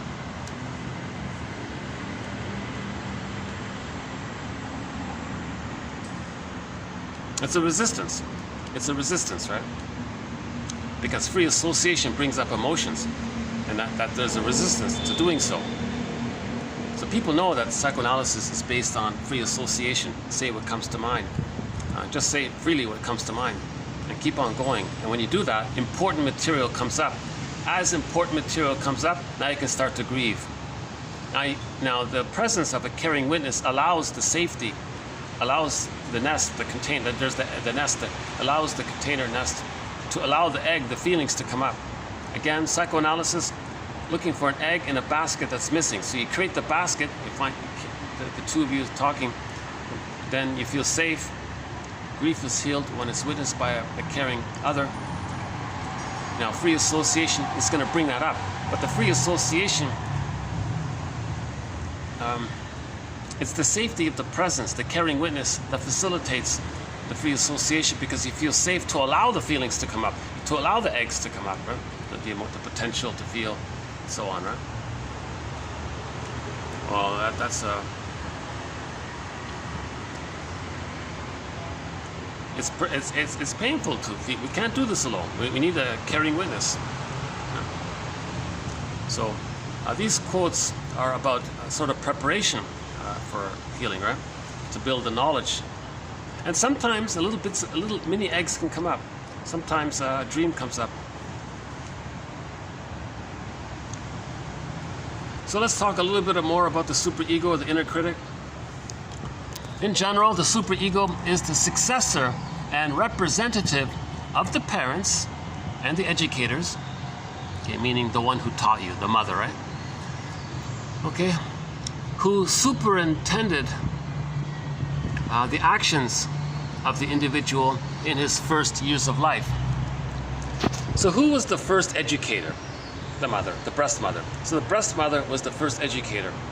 Don't feel, don't have a wish. Okay, that message, that injunction is the superego. So the superego says, don't feel, okay, etc. It perpetuates their function almost without a change. It's stuck, it's frozen. It is actually the precipitant of the ego's first attachments to the objects. Okay? So this superego is sourced, comes about by the first object. The first object for the baby is the breast. It comes from there. The superego comes from the rejecting breast, the voice of the rejecting breast. If the rejecting breast had a voice, okay, that's the superego. And it's against the child. It can treat it very harshly as well. Its purpose is to not let the child feel. So it's the reminder that the child couldn't feel.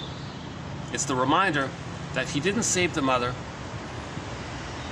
because had he saved the mother, then he could feel. It could be safe to feel. So because he didn't save the mother, he can't feel. The superego is the reminder of all this. It's a very harsh inner critic, because what a demand it's putting on the baby. It's an impossible demand. No baby is meant to save the mother. So that's why it's a harsh inner critic. It's just going to badger the soul. You didn't save the mother, did you? No, I didn't. Well, then you can't know yourself. You can't feel, you can't heal, you can't individuate, you can't have your joy and sadness won't come back to the console. In the Disney movie Inside Out, trauma is represented by the loss or the repression of the feelings. Joy and sadness represent the psychological feelings. It got zooped into the unconscious of the non-reporting brain. All that was left at the console, or the ego, was the amygdala, okay? Fear and anger. And then disgust represented this taste, this smell, the physiological side. So the feelings so we have feelings related to our feelings and our identity. That's joy and sadness, the range of it. Joy, interest, wonder, curiosity, play, pleasure, creativity, sadness, empathy, mourning, care, concern, reality, love comes from care. So, but if all that's missing, all the person has is the amygdala, okay? That's hyper-reactive, either or, splitting out, safe, danger, not. It's just either or, quick to impulsive, quick to anger, okay, this kind of thing. So the person is missing the joy of life, because joy is in the bag, it's in the unconscious. The person is missing empathy and gratitude, because that's in the bag. All the person has survival mentality. The main emotions are just like the amygdala, just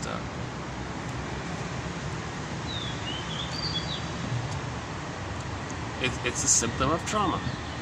If the person is only operating out of the amygdala, okay, prejudice, that's splitting. Either or, that's splitting. Always in search of the one-up to get the serotonin. So the pleasure is the serotonin. So the one down, they get relief by the status thing. Because the mother was one-up over the baby. They've identified with the mother, so they're always seeking one up over the other. Others, meaning them seen outwardly. That kind of thing.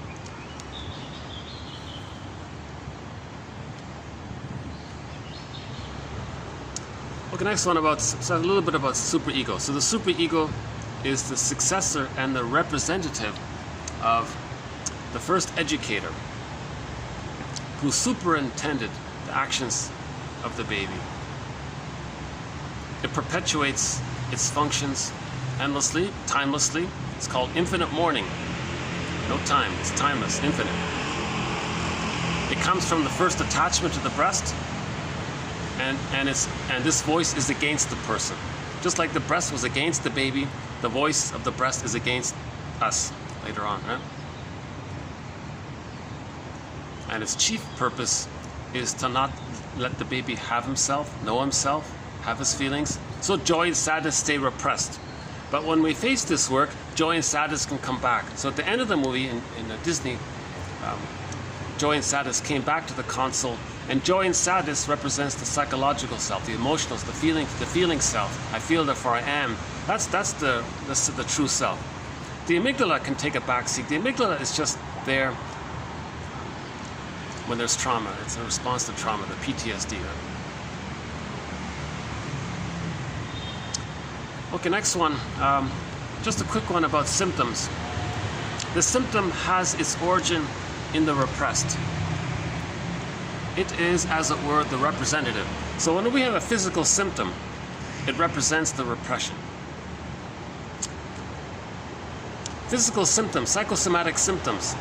We're not talking about organic issues again, we're just talking about psychology. So 99% is psychology, Sarno says.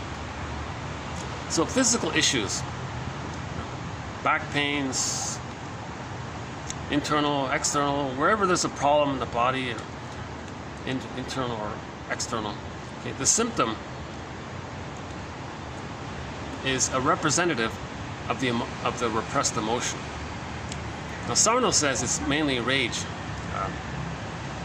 the babyhood rage. The baby can't feel it. It goes in the body takes it. Body keeps the score. Every body tells a story.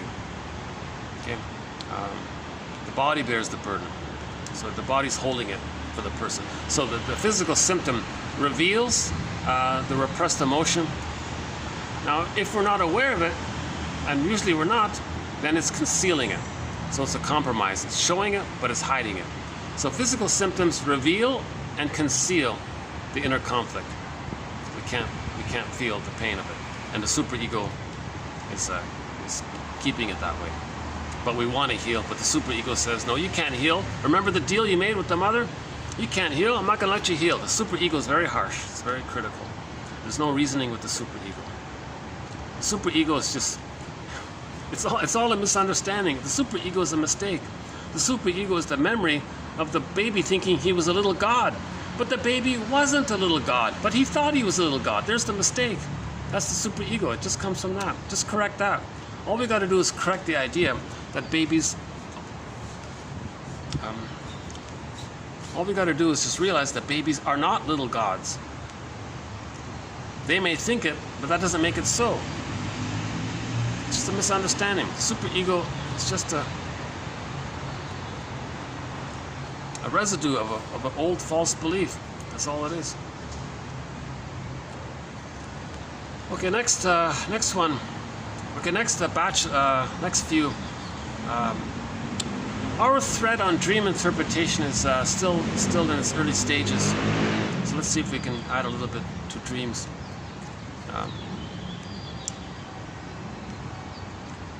So yeah, one quote here is, dreams are a clue of the unconscious, because when we fall asleep, our resistances are not there. So now what's in the unconscious can come up, can leak, and then we get a dream, oh, it came up to us.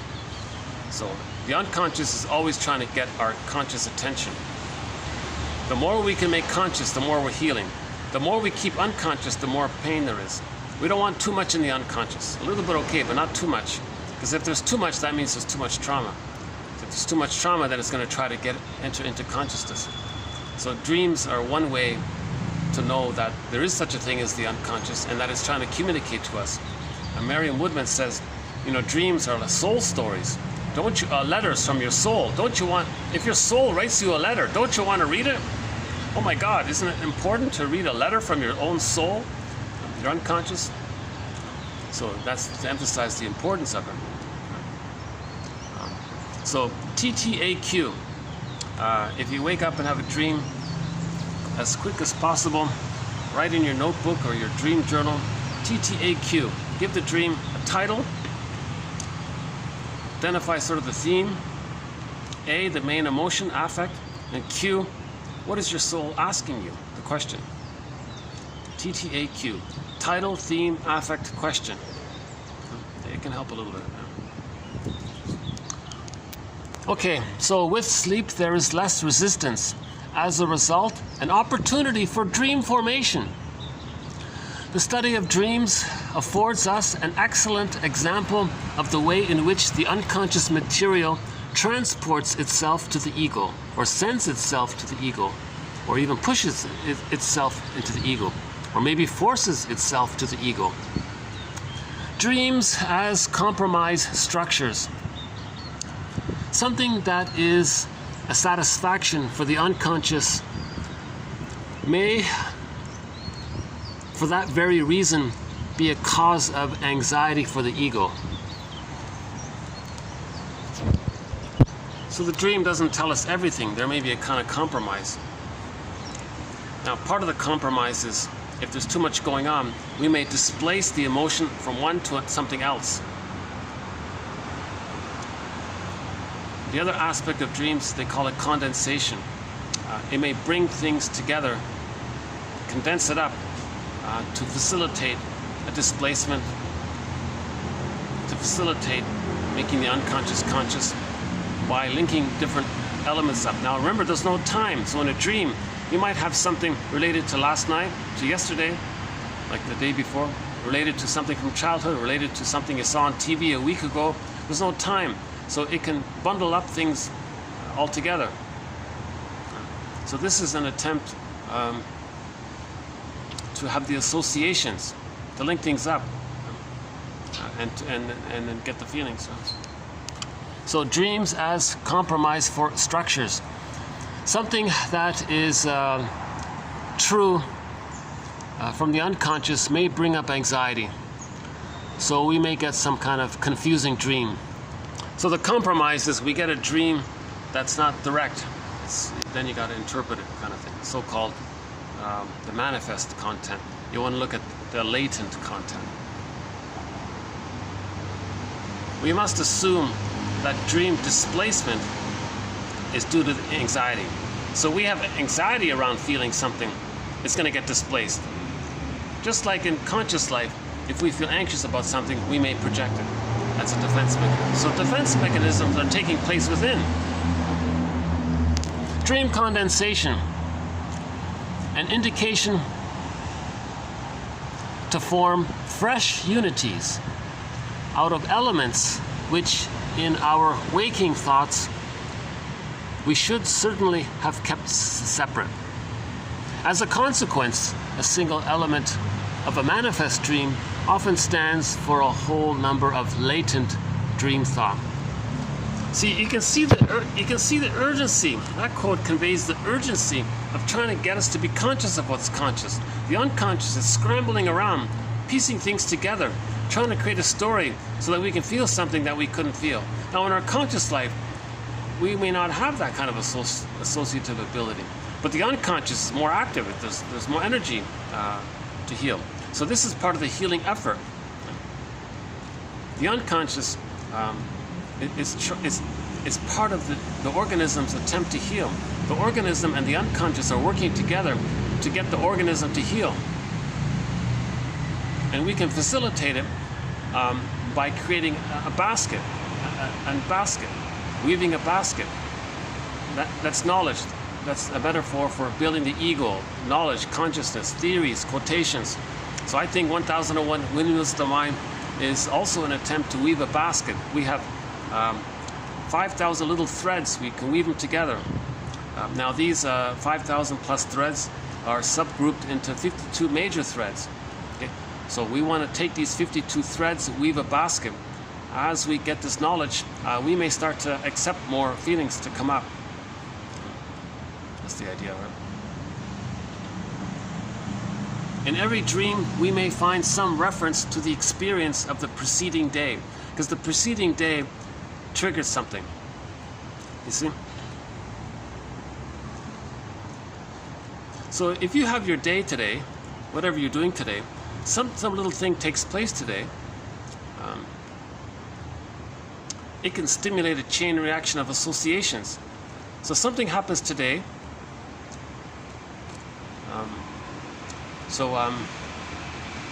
I saw that tree with the beautiful white blossoms. And I thought, okay, well, no, it's got to be emotional, right? So something emotional, right? So I thought that was kind of beautiful. So let's say that was today, the preceding day. So let's say tonight, I may have a dream related to something beautiful with white flowers maybe. Maybe it takes me back to some earlier memory around it. And maybe it traces back, and that leads to another memory, and that leads to another memory. So I can have 4 little segments strung together in one dream sequence. That's called condensation. All of this is an attempt to find our inner story so that we can feel it to heal it. Someone said nightmares are not so bad, because if you're having some nightmares, that means you're strong enough to start to accept some painful memories. So nightmares aren't so bad. It's trying to reunite your body with your mind. You're reuniting with yourselves. We're not saying all the time, but sometimes. Next one here. In the last video, there was a reference to a positive transference. That if the client likes the therapist and has a positive transference, then maybe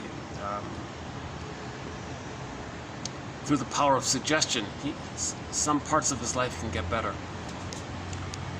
So let's continue on the idea of suggestion. Suggestion, or suggestibility.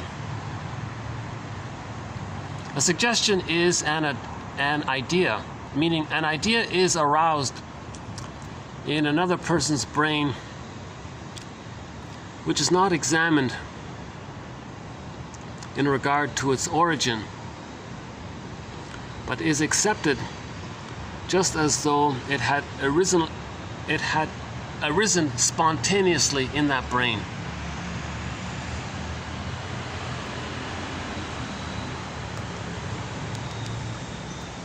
So let's say you take a class, you like the teacher, you take a workshop or a class, you like the speaker, and he gives you an idea, but he says it in a way to make you imagine it, that it's for yourself as well. So if he's skillful like that, a person may kind of accept it as their own and think it's kind of their idea. But the speaker didn't say it directly, it was sort of implied. So think about the religious gambit. The speaker at the podium hypnotically says these things. Oh yeah, here's an example. I remember one with subliminal advertising. Apparently, I saw some documentary in the overhead speakers in the store. They were whispering. 1, 2, shop. Shop, you're good at it. Shop, you're good at it. They were whispering in the music the actual words. Shop, you're good at it. Shop, you're good at it. Buy, purchase, you're good at it. It was endless. And apparently, someone said later on, I like shopping. I think I'm good at it. I'm good at shopping. I'm a very good shopper. I'm good at shopping. He thinks it's his own idea. And the theory was maybe the subliminal suggestions ends up whereby the person thinks it's his idea. It was sourced from him. No, it was sourced from the brainwasher. And he thinks it was sourced from him. So that's the power of suggestion. So in the therapy process, if the guy likes the therapist and he suggests something, implies it.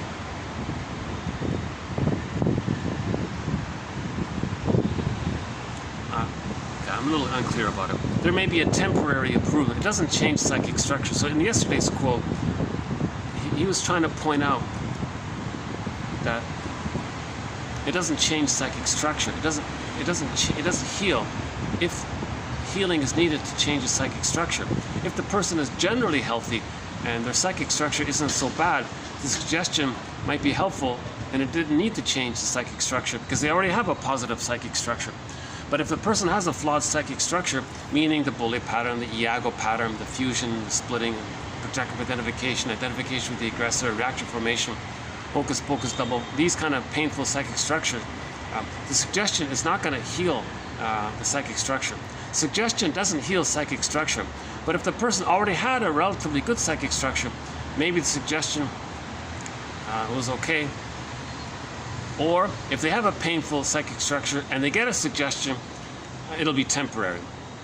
It'll be just for a moment. So in the religious gambit, the speaker will say, well, imagine the breast in the sky, it knows you, it loves you, form a connection to it. A placenta in the sky, form a cord to it. And now trigger up the memory of feeling good when you had the cord or in the connection with the breast. Then you get the symbiosis. Are you a believer? So the suggestion triggered up an old memory, but it didn't change psychic structure. That's the gambit. He says, do you like it? Okay, come next week and put money in the basket, I'll see you again. It doesn't change anything. So religion doesn't change psychic structure. The suggestion was to trigger up an old memory of when the person felt bliss in the womb or while nursing. So if it's in the womb, the speaker at the podium gets you to fantasize the placenta in the sky. And you have a connection to it. So the baby felt bliss by the connection. Or if that's for those who didn't have any positive experience with the nursing.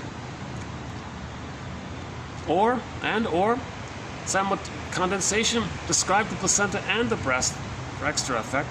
Now you describe the functions of the breast. It knows you, it's there for you, understands you, it's soothing, it's warm, it's loving, it's always there for you, it feeds you, it nurtures you, it feeds you, it nurtures you, it handles you, it can take care of you. So you go on and on like this. Then you trigger up the memory of the needed breast, or how maybe the person did have a good breast experience briefly. So whatever it is, the gambit of religion is to trigger up the old symbiosis that was felt, at least in the womb. So all babies felt bliss, at least in the womb. Religious gambit is to trigger that up. So a person feels better for the moment. They may go out and do something because they feel good, but it doesn't change the psychic structure. It's going to dissipate. So suggestion is just usually a superficial, temporary thing. It's not even really a band-aid. And you think it's a crutch. It's a crutch you don't need.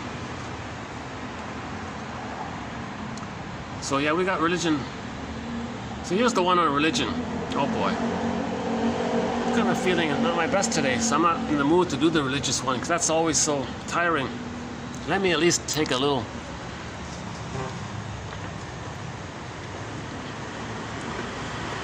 Let's take a look at the.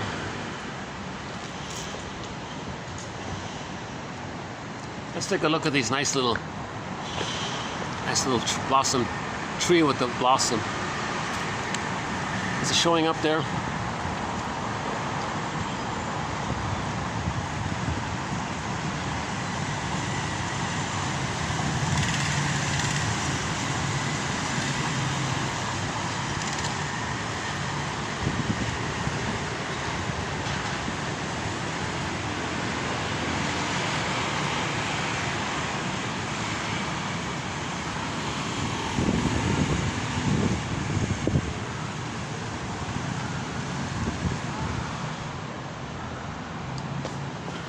So for the price of one of these, for the price of a coffee, you can get 1001 Windmills of the Mind. It's an incredible deal, in my opinion, humble opinion. It's the second time ever a collection of quotes on psychoanalysis has ever been compiled. The first was done decades ago by Gregory Bauer in his book Wit and Wisdom in Psychodynamic Psychotherapy. This collection here, vastly updated, way more topics, much more variety, way more in depth, way more topics. For example, religion.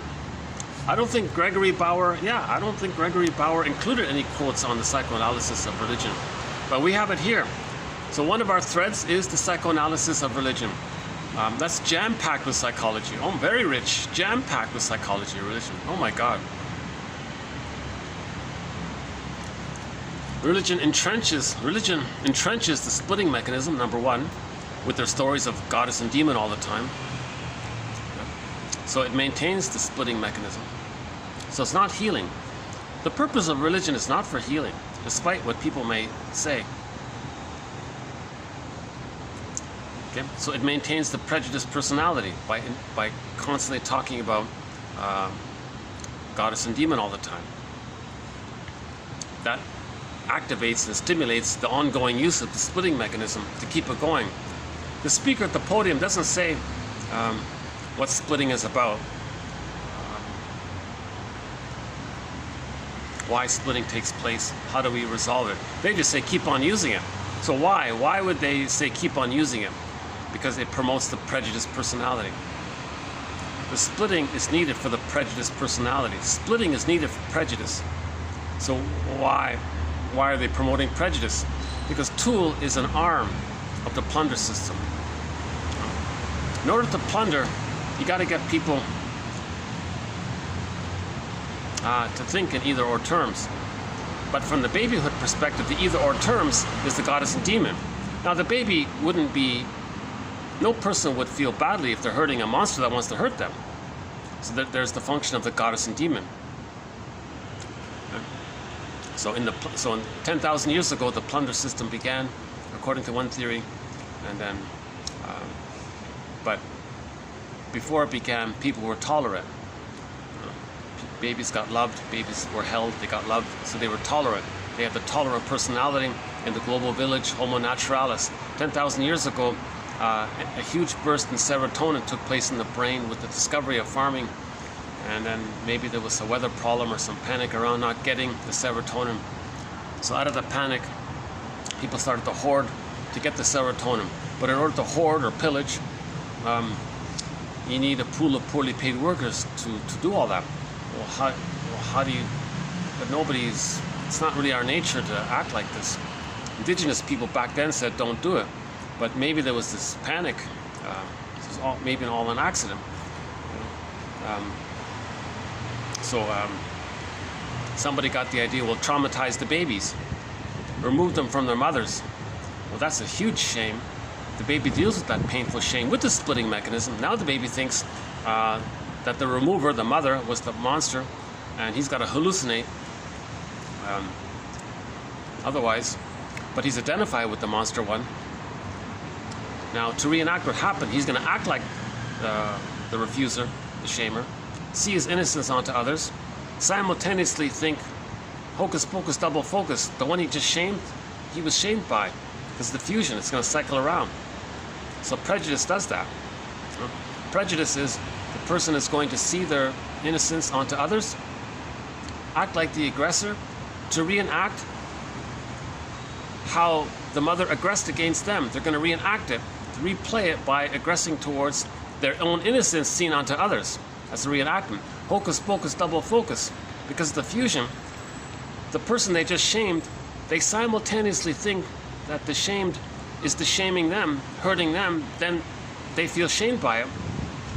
And there's prejudice because they thought the person they just hurt them because of the fusion. So this psychology is needed for the plunder system. Because later on, when the babies were traumatized, people would say, then okay, in order to pillage, they would say, hey, look, we want their stuff over there. Now they wear shoes. They have shoes with they have shoes with rubber from oh boy. Their shoes are made from material A. Our shoes are made from material B. Oh, click, click, difference. An opportunity to see either or, A or B. So that's goddess and demon. Okay, good. So because they wear shoes with, their shoes are different from our shoes, they're different, that's us and them. So the prejudice, the goddess and demon imagery manifests later on as us or them, either or mentality. So the plunder system wanted to create that psychology in order to pillage. Now, when the person thinks in this goddess and demon mentality, of course they don't care if they think, because the mother didn't care about them. The mother didn't care about them, so they're not going to care about the other, that they're reenacting it. So when they force others into poverty, poverty's man-made, they don't care about that because the mother gave them emotional poverty. So the mother gave the baby, so the people who removed the babies, well, let's just say the mother, he's going to think it's just the mother. Well, look, my mother gave me emotional poverty. Okay. So he becomes the one who gives emotional poverty.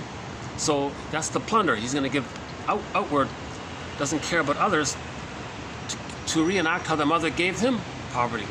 So poverty is needed to plunder. He said, they said they want a pool of poorly paid workers to do all the work, and you don't care about them because the mother didn't care about the baby.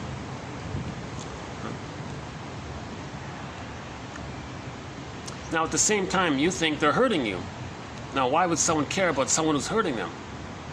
But that's a delusion, because the image of someone hurting them is a symbol to represent, or a metaphor of their own rage and needs. So they're talking about themselves. Remember the image of the devouring monster that wants to hurt the baby? That's just a symbol to talk about the baby's rage and needs. That's all it is. But he takes it concretely. He thinks, oh, let's put it there. Oh, there's a threatening other that wants to hurt us, so why should I care? They're talking of, so that's the plunder system tricks people by exploiting how the baby copes with trauma. So in order to plunder, they traumatize the baby. It's called suffer the children. That's the term for it, by one author. They suffer the children. Now, okay, so that creates the either or, the us and them. Okay, so then now you got the poverty, right? They do all the work. Now there's this innate drive for healing. Everybody's trying to heal all the time. But the plunder system says, wait a minute, we don't want healed people. We need traumatized people, because traumatized people leads to the prejudiced personality. Prejudiced personality is needed for the pillage. So how do we block healing? Enter religion. So religion is there to entrench the splitting mechanism. The trauma created the splitting mechanism, and it wasn't resolved. Post age 3, there may be attempts to resolve it. So after age 3, send them into religion to maintain the splitting mechanism.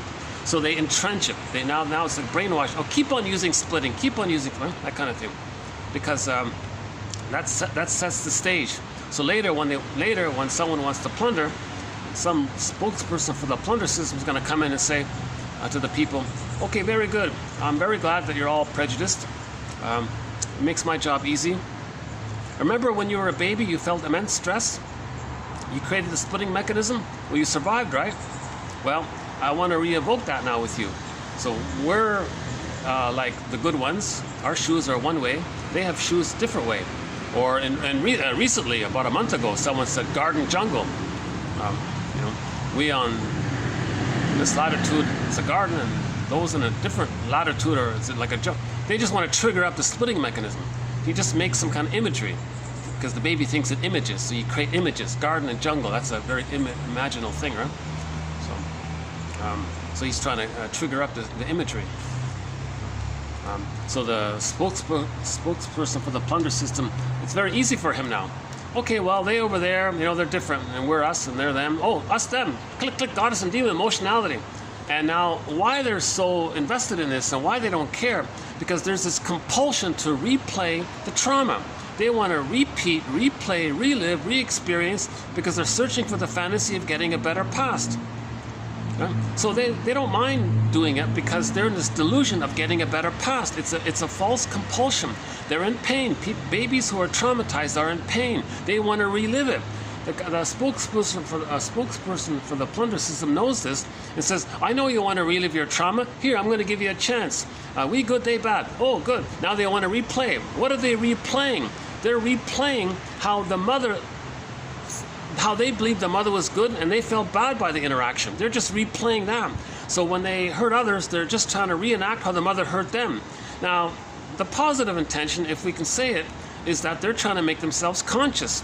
So repetition, compulsion, reenactment is an attempt to make a person conscious of what's happening. So if a person's rude to others, if a person is shaming others or hurting others, that's a reenactment of that's a communication. It's a communication to communicate that the mother hurt them. Okay? The self-help line is hurt people to communicate that they're hurt. So this is a symptom of trauma. This kind of reenacting is all synonymous with trauma.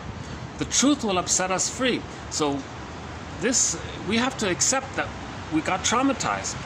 We got to accept that the mother didn't hold the baby properly. Or maybe the baby was removed still, and the bottle was used in a schedule. We got to accept that these awful things took place. It's shocking to learn how mothers are so cruel to their babies, how much rage the mothers have at their mothers. because if the mother was traumatized as a daughter herself, she's very enraged. So she's going to enact that out and repeat that by shaming, hurting the baby to communicate how she felt hurt by her mother. It's called intergenerational trauma. In the last video here, my suggestion was that maybe a humanistic philosophy or Weltanschauung can be, let's heal intergenerational trauma. And I think psychoanalysis is a huge effort in this area, a huge contributor into healing intergenerational trauma. We gotta heal, we gotta pause and heal. Russell says, we repeat because we lost our feelings. We repeat because we're searching for our story, our truth, our knowledge, our feelings, our memory. Oh yeah, memory and feelings.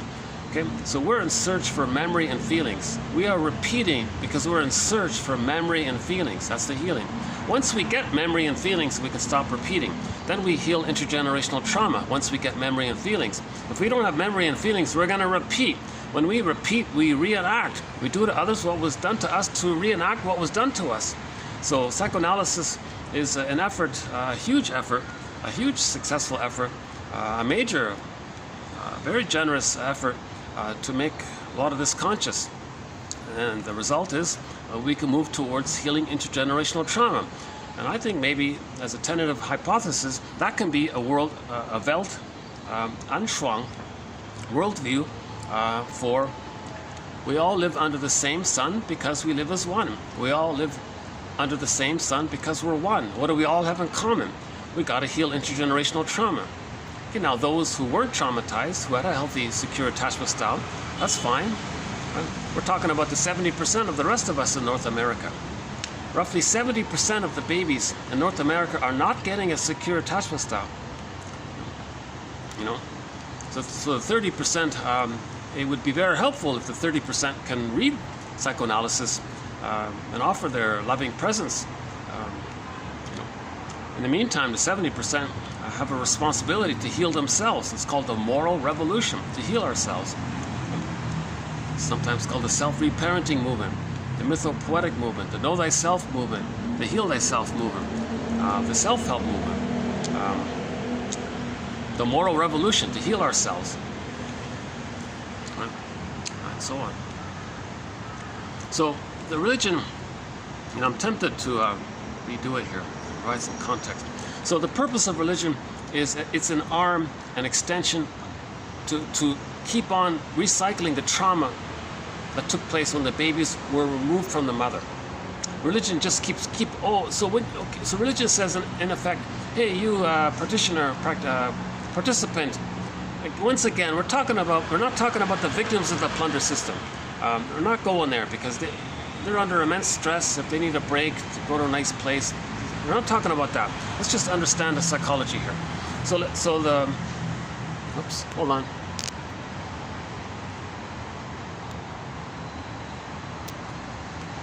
So it's as if, what was that? It's as if when the babies are traumatized, religion comes in and says, hey, look, you dealt with the pain of birth trauma. You coped with the splitting mechanism. Well, let's keep on using it. Because it worked, right? We don't want you to heal. Religion is not for healing. Religion is not for healing. An example of it is the regression, the infantile regression. Because of the trauma, people have unmet symbiotic needs met. They have unmet merger fusion needs met. Okay, the bliss in the womb or the bliss while nursing. So religion says, oh, imagine the breast in the sky, you're being nursed, don't you feel good? So they trigger up the blissful feeling you once had. So that keeps people infantile. Because if the traumatized, infantile at the place where the splitting mechanism took place. So they're reinforcing the splitting mechanism of good goddess breast in the sky, denying the painful reality mother in the template, in the memory system. So they're not making you aware that the frightening monster image is within. They're saying it's outside, don't think about it. No, it's inside. And this image is a symbol of their own rage and feelings at being shamed by the mother. So they never talk about that. The guy at the podium there is not going to tell you, that a person's mother couldn't offer a secure attachment style. It's not going to talk about how to heal the parents. And interestingly enough, Barry Grosskopf, in his book, Hidden in Plain Sight, Understanding Our Puzzling Emotions, he says the real meaning of honor your parents is understanding what they went through, seeing how they were traumatized and how they're dealing with their pain, and how they didn't know it all, couldn't do it all, did the best they could, would have if they could have. Okay, and then if you see how your parents dealt with their pain, then you can differentiate to see how you're dealing with your pain. Well, let's get the umbrella back. Huh? Hey, I wonder if I can change the view here. Is that better? Oh, I can get two umbrellas here. Okay, hold on. Let's change the view here.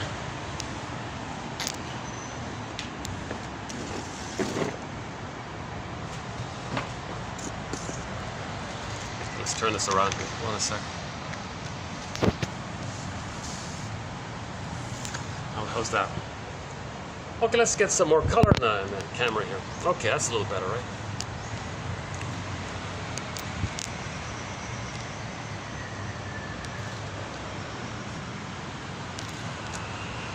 Wow. This way. How about this way? That's not so bad. Okay.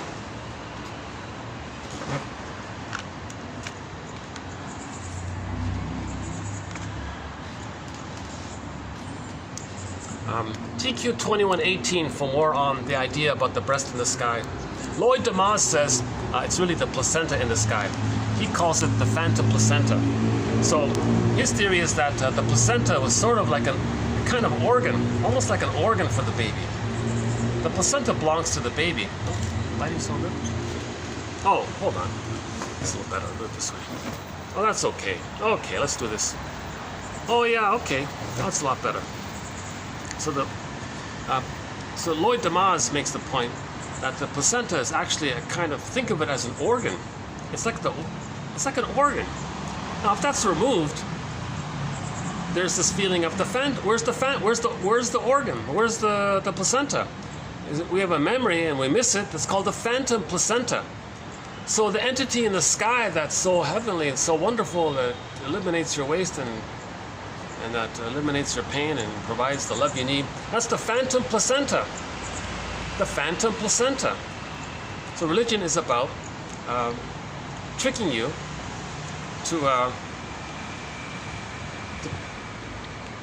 it tricks you by talking about your phantom placenta. But it doesn't tell you that. Oh, just imagine this thing in the sky and it does all these great things. Or the breast in the sky, either way. So it's both, the phantom placenta and the phantom breast, maybe. Some people have the theory that the baby thinks the breast is a part of them, like an organ for them almost. Because the womb life continues. Their logic was the womb life continues. So the placenta was the first object, but the womb life continues, so it transitions to the breast, so that the breast can be like a phantom breast. So, but the guy at the podium is not going to talk about the phantom placenta or the phantom breast. But people have a yearning for it. They're missing it. Oh, you miss it, but they're not telling you this. Oh, hold on. How's that? Oh, that's a little better. I gotta admit, all throughout this video, I keep thinking, Marcus, just shut it down. You're in a bad mood. You don't look too good today. Never mind how I look. Yeah, okay. Never mind how I look. Try not to judge this material by my delivery, my appearance, how I speak, or my mistakes. Don't judge it by, that's called ad hominem, where you discount the message. You discount the message because you don't like the messenger or something like that. Oh.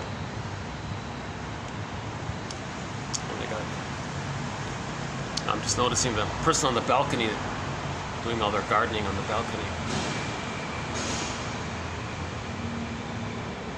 Yeah, I would take a lot of pleasure. I miss gardening. Even if it's on the balcony, I really miss gardening. Oh man, I had all these. I had big plans for my garden. I was gonna grow all kinds of things.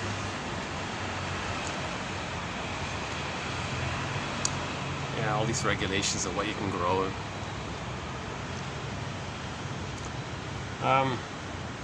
Okay.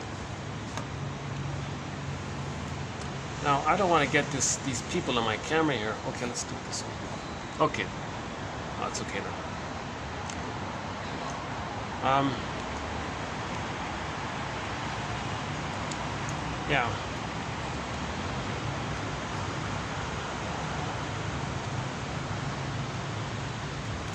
You know, why don't let's read these three. So we got three here on religion by Fodor. Yeah, from Hungary. Yeah, he's from Hungary. A guy named Fodor. Fodor or Fodor? Gainer, I don't know about.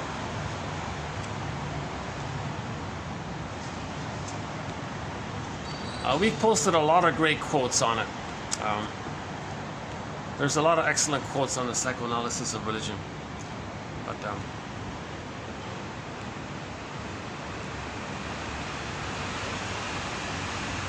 why don't we just do let me dig up one of the main ones to give it some context. So give me a minute here to bring up one of the main ones.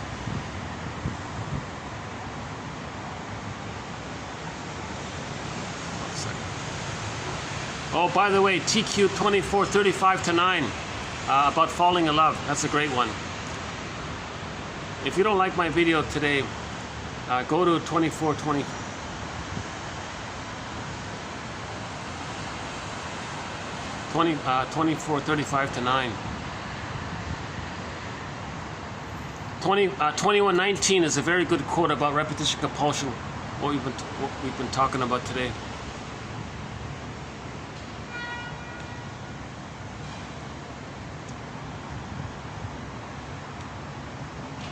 Oh yeah, when you imagine the breast in the sky, you feel that blissful feeling. Okay, there's like the love hormone though. So you get the oxytocin when you're connected to the breast. You feel safe. The love hormone bond. So if you trigger that by fantasy, you get some of that hit. So we had one quote about the hit thing. The greatest.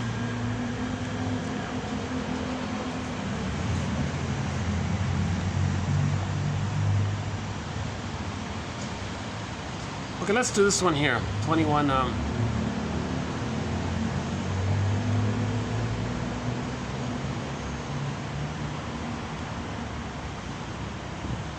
this is the one by Haas. We got a good one by Haas here.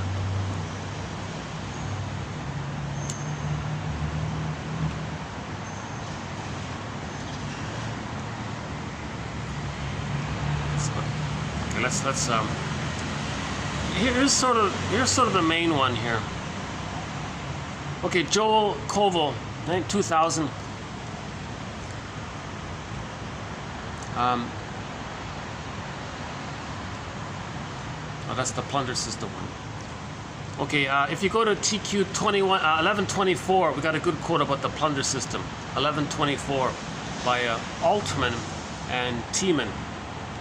If you in the search engine, if you put in Altman, A-L-T-M-A-N, that should do it, or T-I-E-M-A-N-N, that should do it. But this one here is from Pop Culture, 1203. So TQ 1203, I think offers sort of the mood of religion, the general mood of religion. Religion is for those who are afraid of hell. Spirituality is for those who have been there. So hell means shame. So religion is for those people who don't want to face the painful truth, the shame. Hell means shame. Hell is a metaphor for the emotion of shame. Spirituality or psychology is for those who know it, who've been there, who accept it. The purpose of religion is to prevent you from having a religious experience. Meaning the purpose of religion is to prevent you from healing. Religion is regarded by the people as true and by the rulers as useful. Seneca. So way back then they knew it. Again, Religion is regarded by the average person as true, and by the administrators of the plunder system, the rulers, right? The short sellers or whatever, it's useful. Religion is useful. It's a tool. Religion is useful as a tool because in order to plunder, you need people with the prejudiced personality. Religion creates and entrenches the prejudiced personality post the trauma. So religion creates the prejudiced personality. That's why it's useful. Religion, the plunder system wants people to have us and them thinking. Then you say then you identify with the them, the us is over there, shame, but you're the aggressor, but at the same time you project the aggressor onto the victim who you just shame, and it goes around like that. So it's useful. And while people are plundering, they don't care about the other, because why would someone care about a monster that wants to hurt them? That's the baby's mentality. The baby can't accept that the mother was shaming him, but the mother may have done something benign. It's all a misunderstanding. The baby's image of the monster is the baby's rage, the baby's wish to take in, and the baby's small size compared to the importance of the grandness and importance of the larger sized breast from the baby's perspective. You gotta keep the baby's perspective in mind. Religion is an insult to human dignity. Very patronizing. Very patronizing. The speaker is saying. Oh my God, I'm gonna vomit. Religion is an insult to human dignity. With or without it, you'd have loved people doing good things and unloved people doing bad things. But for good people to do bad things, it takes religion. For good people to do bad things, it takes religion, because it can brainwash you and put peer pressure on people. It takes religion to put all that pressure on people.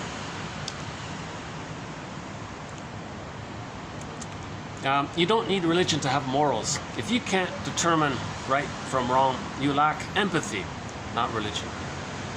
You lack empathy. Empathy comes from differentiation.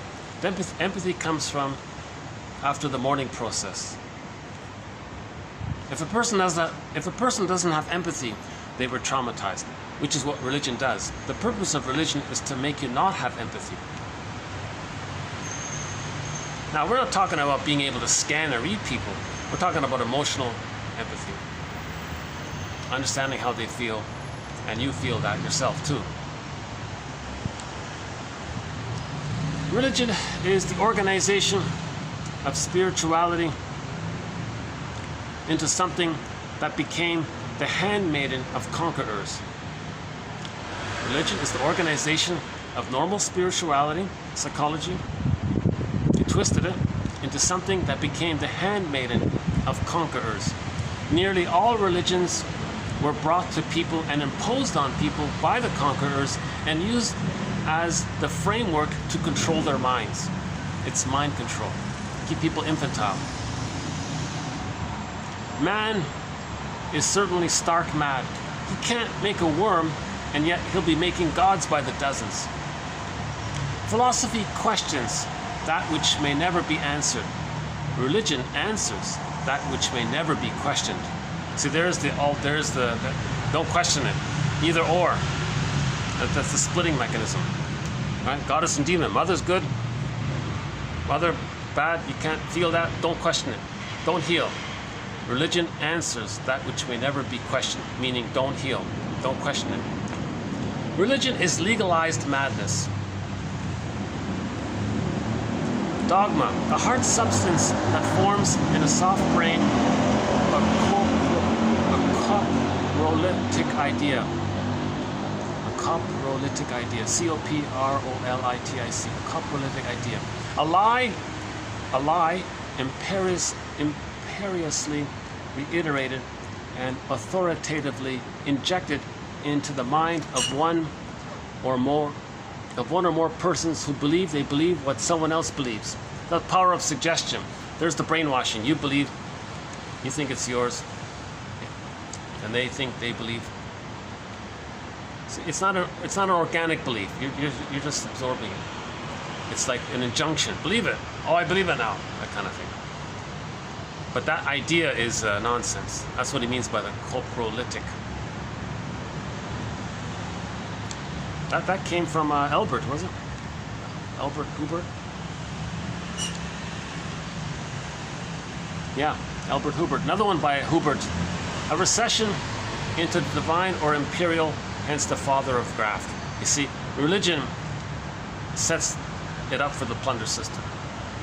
Organized religion is responsible for the brainwashing of millions of young children too young to know the difference between reality and the fantasies of millions.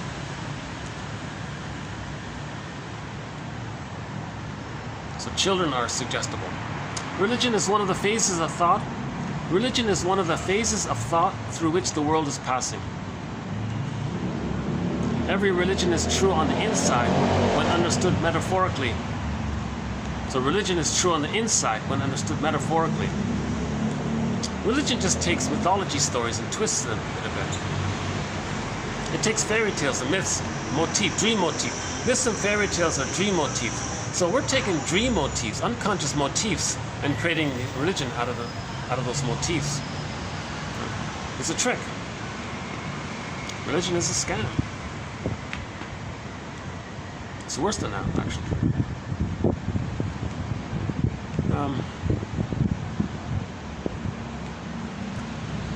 Joseph Campbell says, but when we get confused with our own metaphors, confusing metaphors for facts, that's the problem.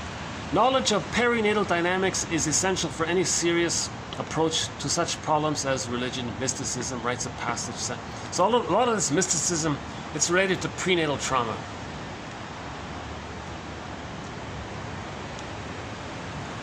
Religion is the masterpiece of the art of behavioral conditioning, for it trains people as to how they shall think. Religion is just mind control. George Carlin.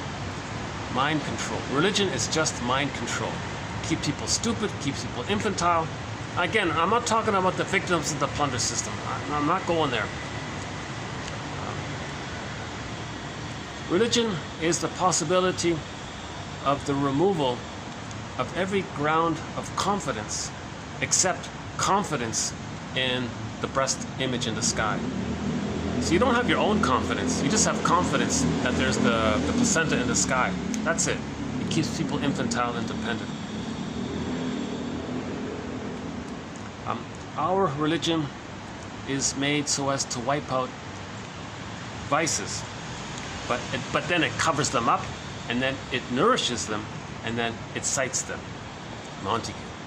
You see? So that's the purpose of religion. Keep on using splitting, keep that rage there. Now you want to repeat, don't you? Now it incites them. Okay, those people on the other side of the river wear certain kind of shoes we don't like. We wear the good shoes, they wear the bad shoes. Some trivial little thing. Religion is a crutch that is shackled to you, one you never really needed in the first place, but were convinced by others that you couldn't live without. Once you discover it's only an illusion, that it's not even a real crutch, you discard it gladly. I'm free. You want emotional freedom, you gotta let go of this fake crutch that you think you need.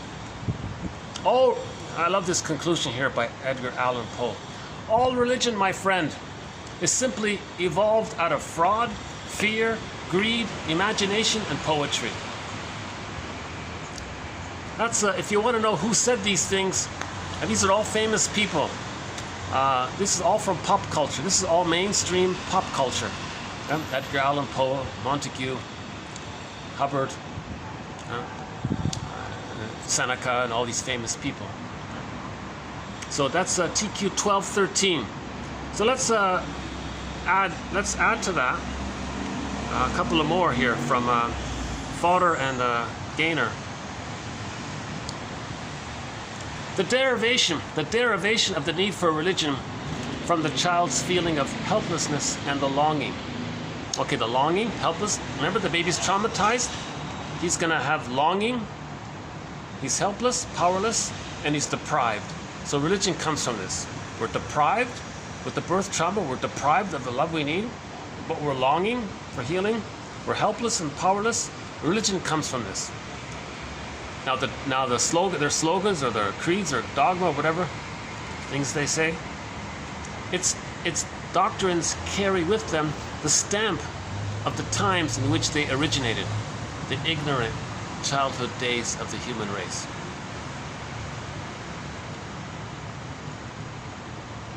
So we didn't have much science, I guess, back then, right? Its consolations deserve no trust. Yeah, don't trust some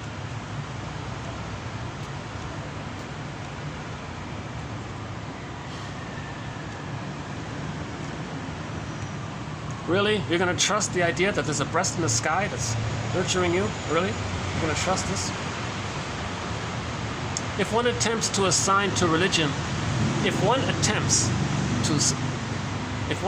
to assign to religion its place in man's evolution, it seems not so much a lasting acquisition as a parallel to the neuroses which the person must pass through on the way to maturity. So just as a neurotic person has a private religion, let's say, and he heals, okay, what a relief. Neurosis as a private religious system. Neurosis as a private religious system. And religion as a broader neurosis. Religion is a neurosis. Again, we're not talking about the victims of the plunder system. And we're not talking about meditation and Eastern philosophies that encourage mindfulness and that encourage self-reparenting. That's as here are my feelings, that's accepted. That's more in the healing area. So a lot of the Eastern, it's not really a religion, right? It's more about self-reparenting.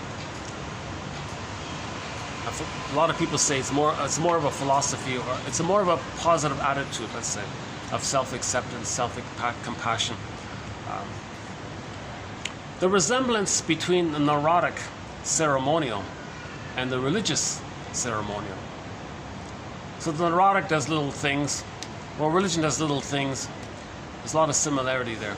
It is in the fears of the pangs of conscience after their omission. So if the neurotic doesn't binge eat, there's going to be anxiety. Well, if the religious goer doesn't put money in the basket, there may be some anxiety.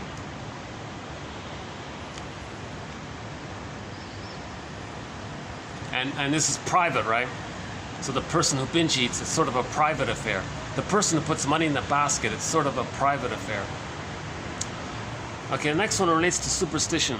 Because the superstitious person knows nothing of the motivation of his own accidental actions, and because the fact of his motivation strives for a place in his recognition, he is compelled to dispose of them by displacing them onto the outer world.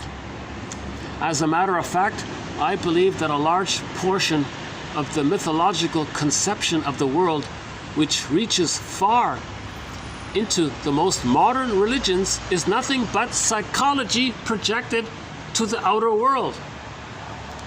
Okay, inside out. Inside out. Psychology projected to the outer world. What you see out is a mirror for what's within.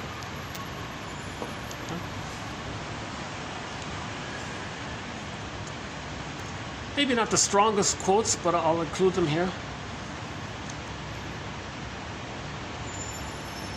Every shrink, almost every shrink, says something in this area. It's infantile. It's a defense mechanism to not heal. It's a tool for the plunder system. It's useful for the conquerors. Now, ironically, sometimes the same religion is used for both. The aggressor uses the same religion, and the victims who are just plundered adopt the same religion, but for a different purpose.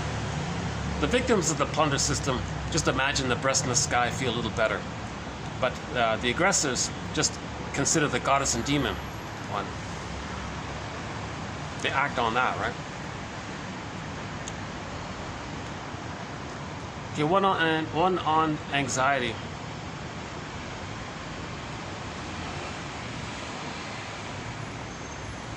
Yeah, somebody said this. They went into the building there, and was told about all this guilt stuff, and everything. And when he walked out, he said he felt sick because you're describing my mother. born guilty, made guilty, did something wrong.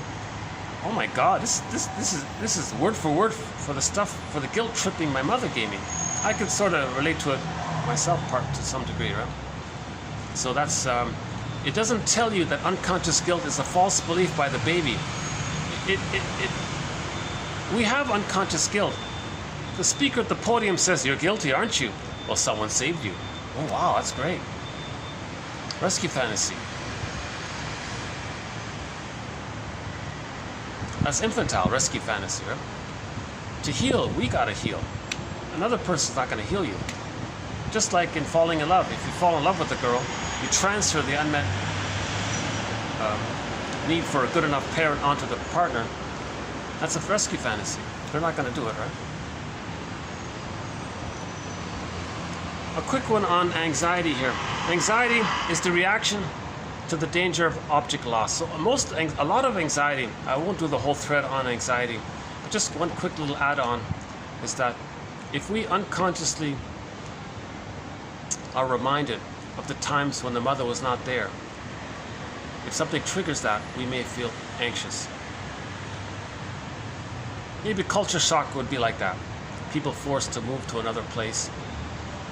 They lost their homeland, so that's an object. So they might feel anxious. To whom should credit go for the discovery of prenatal trauma? To whom should credit go for the discovery of prenatal trauma? Probably to a great many analysts whose material is scattered throughout our literature. This was written in 1915. 1915, they were talking about prenatal trauma, prenatal distress syndrome. They called it back then prenatal unhappiness. That's a new one. Now we say prenatal distress syndrome. Before they just simply said prenatal unhappiness. The maternal body does not always provide unfailingly for the unborn child in supplying oxygen and food through the blood and in eliminating the child's waste products. So if the mother's stressed out,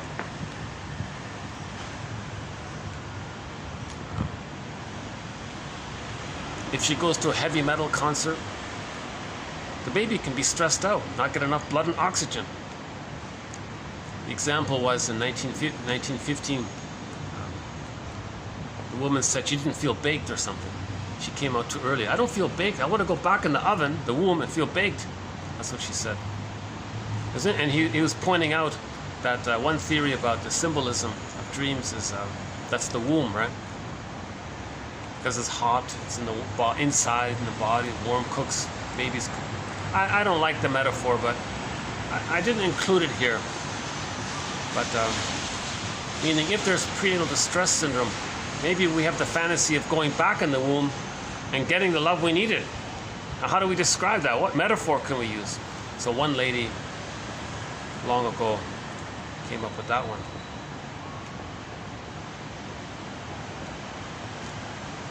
Next one here.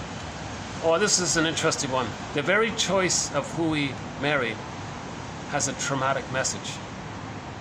The very choice of who we marry has a traumatic message. If you're going to marry someone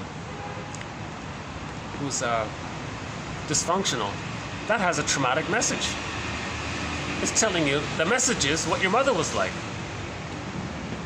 The very choice of certain objects has a traumatic message.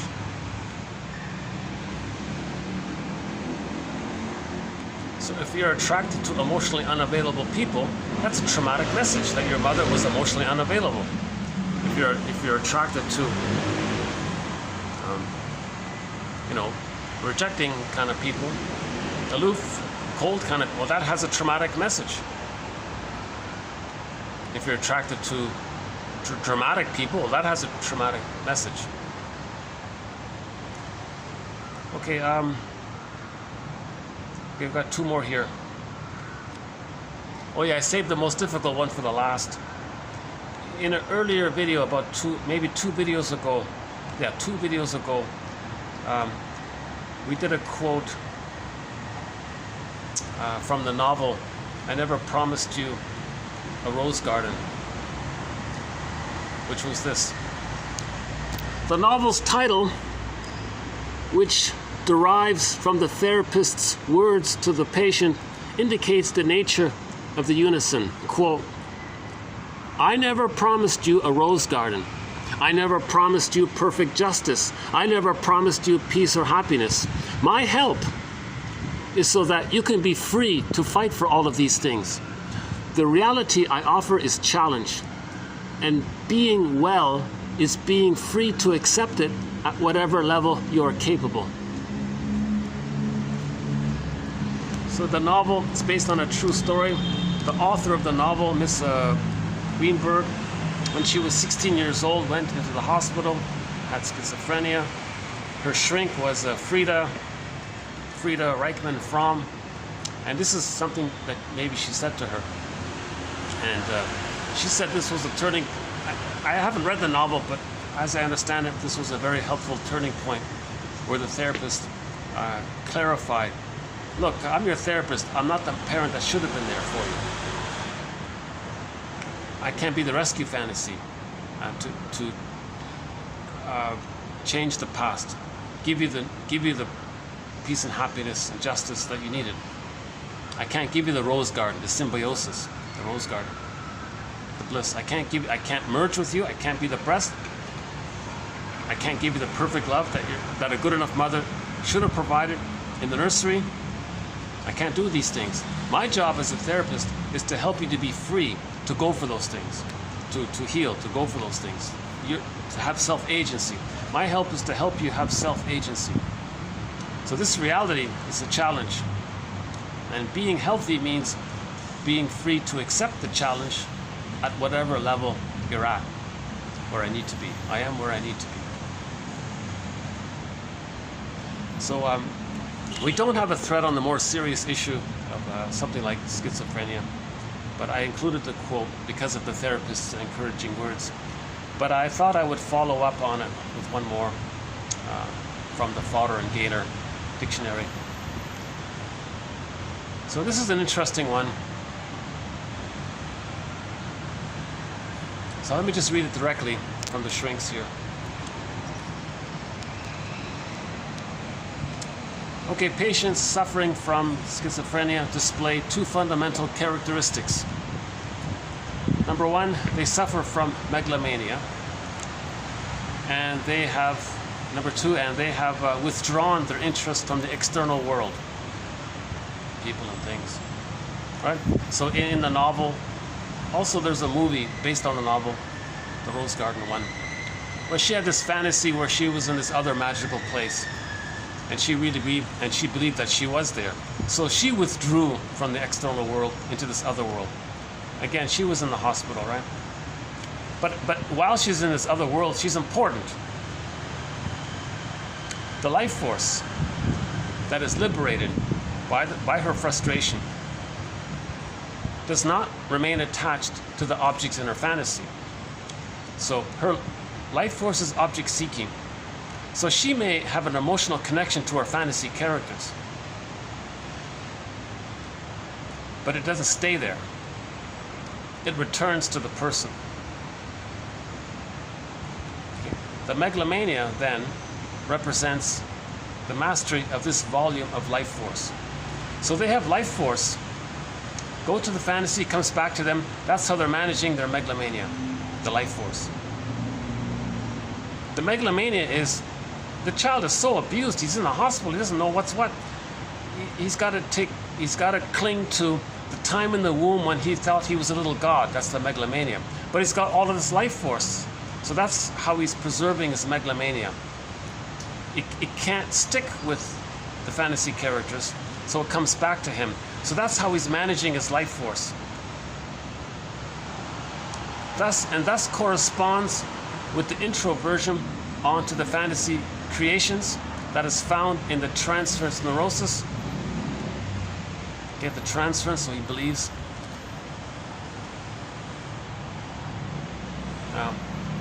That his fantasy creations are a representation of the trauma, of the traumatic thing in the past, I think. Now, there may be hypochondria related to this.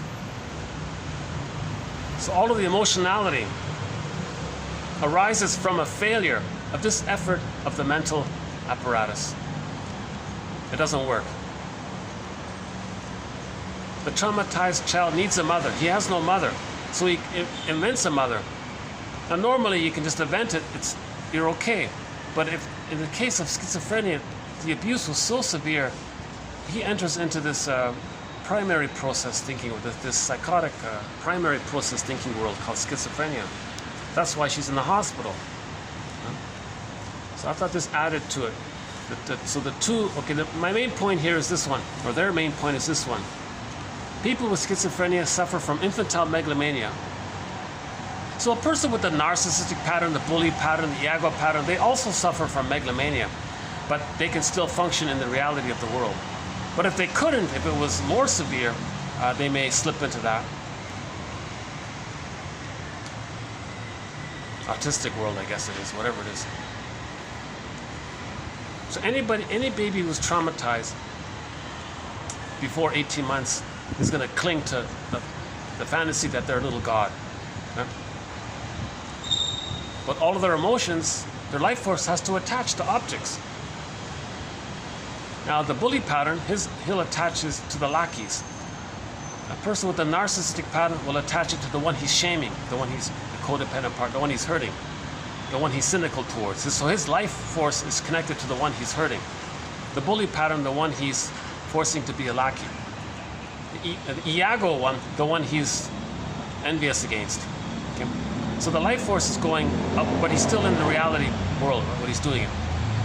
In the schizophrenia one, they can't even go there, or maybe they don't want to go there. So it's all in this internal thing. I think that's the main idea. But the good news about that story was she was healed. So Frida Reichmann from literally healed her, and she became a successful author afterwards. What is it, Joanne Greenberg? I haven't seen the novel. I haven't seen the movie yet, nor read the novel.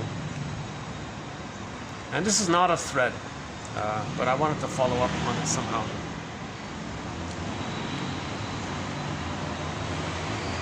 Okay, that's it. That's it today.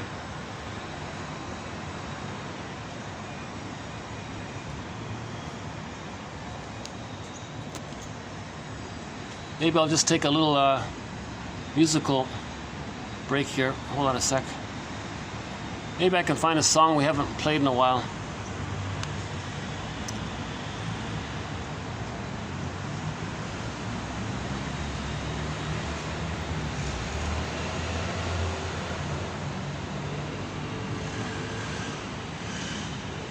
What about Castle by the Sea? Anne Shell? Okay, Anne Shell. One of our musical voices is Anne Shell. Four of her songs are in our soundtrack. I don't think we've played this in a while.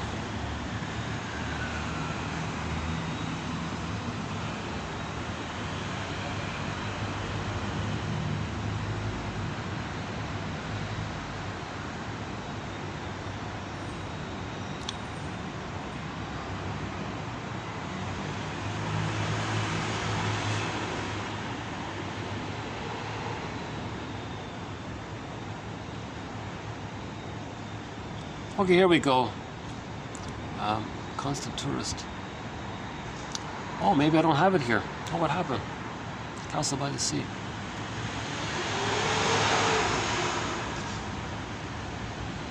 Oh, here we go. Castle by the Sea by Anne Shell.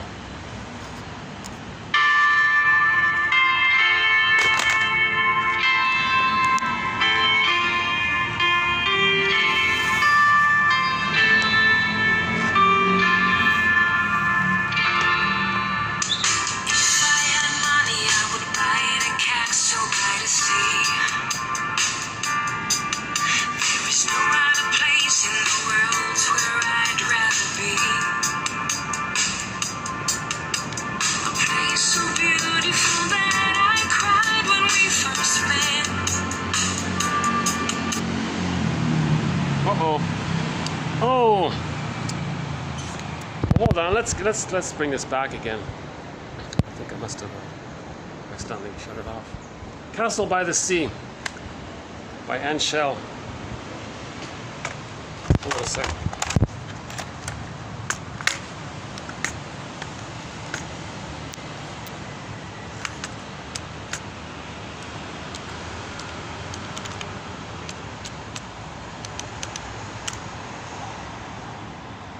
Let's just stay here then. Place full of mystery, which I will never forget. One day you'll be the owner of the castle by the sea. I live there with my friends and my family. I'll be only singing and dancing till the sun goes down.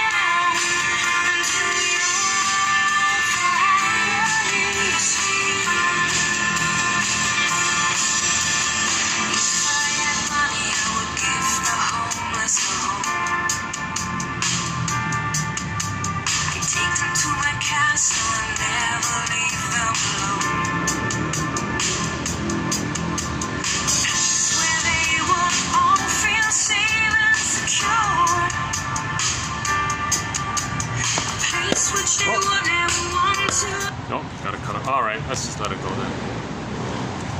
Okay, yeah, Anne Schell, one of our musical voices. That was a part of the song "Castle by the Sea" on our soundtrack. She's got some great songs. Great, underappreciated musician. My favorite album of hers is Betty's Garden. Betty's Garden. Oh yeah, she's got some great songs. Anne Schell from Switzerland. Okay, all of the quotes are posted below.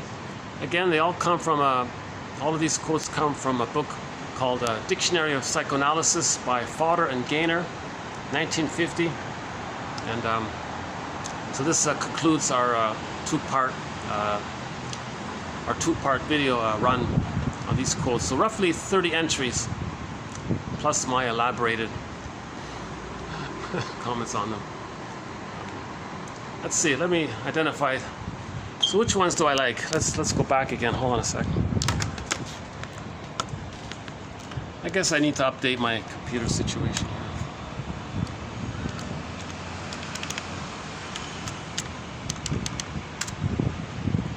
Oh.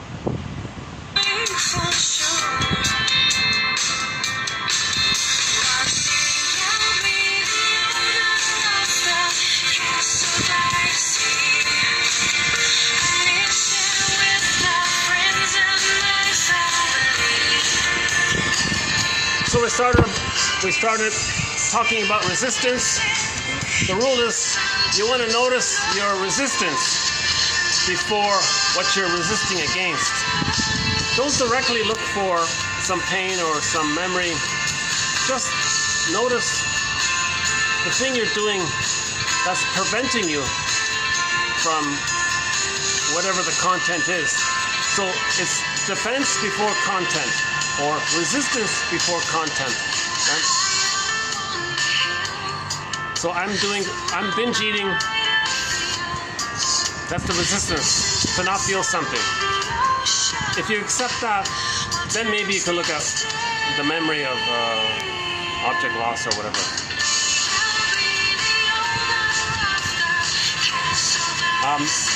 Resistance can take several forms. One is you don't want to feel, of course. It's a defense against feeling, of course. Secondary gain. If a person's dysfunctional, they get a lot of secondary gain by it. Attention, not needing to face the pain of growing up.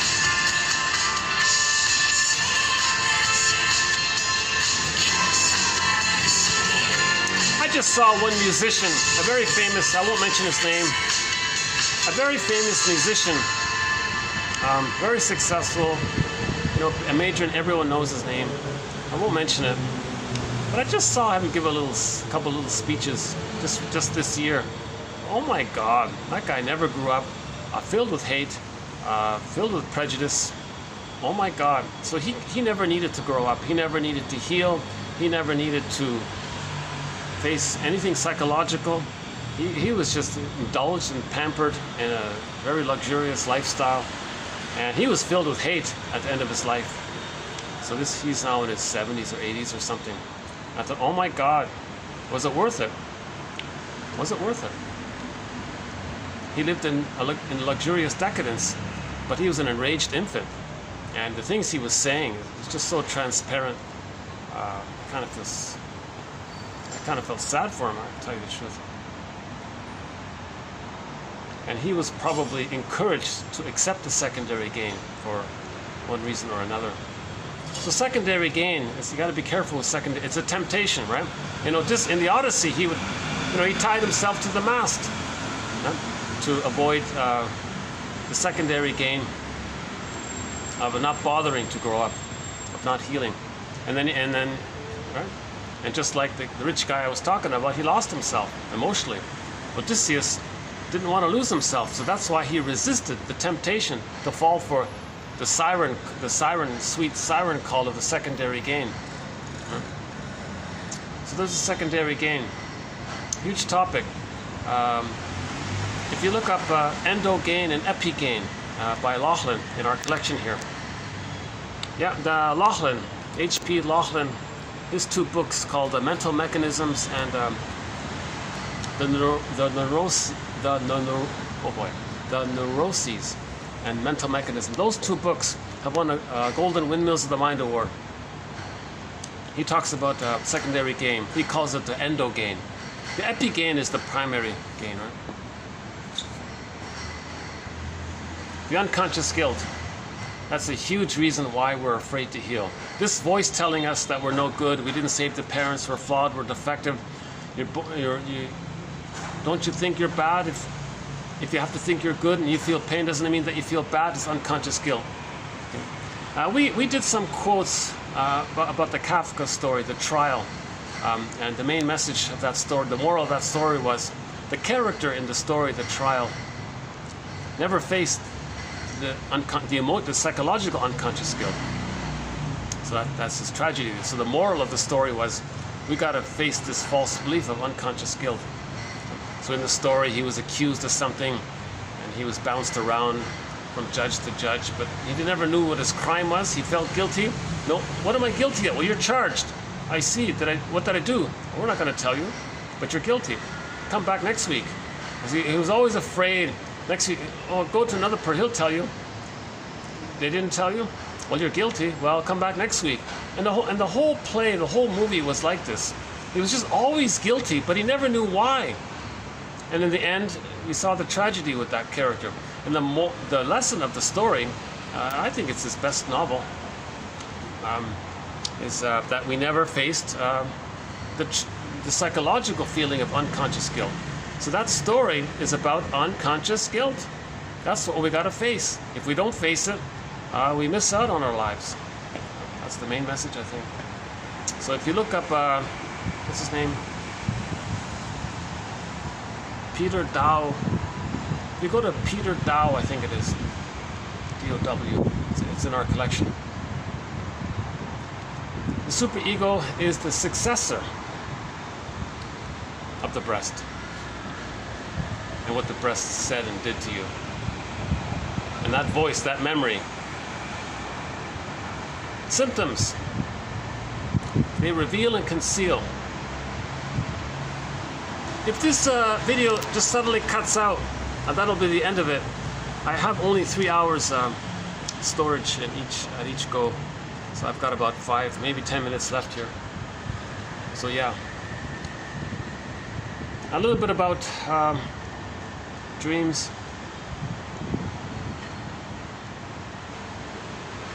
So the main thing is displacement and condensation about dreams. One about suggestion. I'll have to update that one about one about religion. Okay. So as a baby, when we're traumatized, we feel deprivation, we feel powerless, we feel helpless. That's in our unconscious memory. Hence, religion was created to address that. But why was the baby put in that condition to, okay, to create the prejudiced personality which religion enforces. It's all parts of the plunder system. Again, it may be just a misunderstanding. We discovered farming and agriculture 10,000 years ago. When something gives you something that makes you feel safe, your brain sends you serotonin. Maybe we got used to it, and maybe there was a weather problem. Then we panicked, and then we decided to hoard and pillage and plunder and all this. And we're in this blind manic, okay? Because when you feel stressed, you got dopamine. Okay, so in the last video, at the end of last video, we talked about it a little bit. So if you feel safe, you feel relaxed, you got serotonin. Let's say you feel stress. Well, then then enter dopamine. Dopamine for the chase. When you get the thing that you think will make you feel safe, then you get serotonin. So dopamine for the chase, serotonin from the catch. So we had this huge catch 10,000 years ago called farming and agriculture. So we got all of this serotonin. Maybe there was a weather problem. People felt stress. When there's stress, there's dopamine. Dopamine's chase. So that might be the chemistry around the plunder system, this excessive dopamine.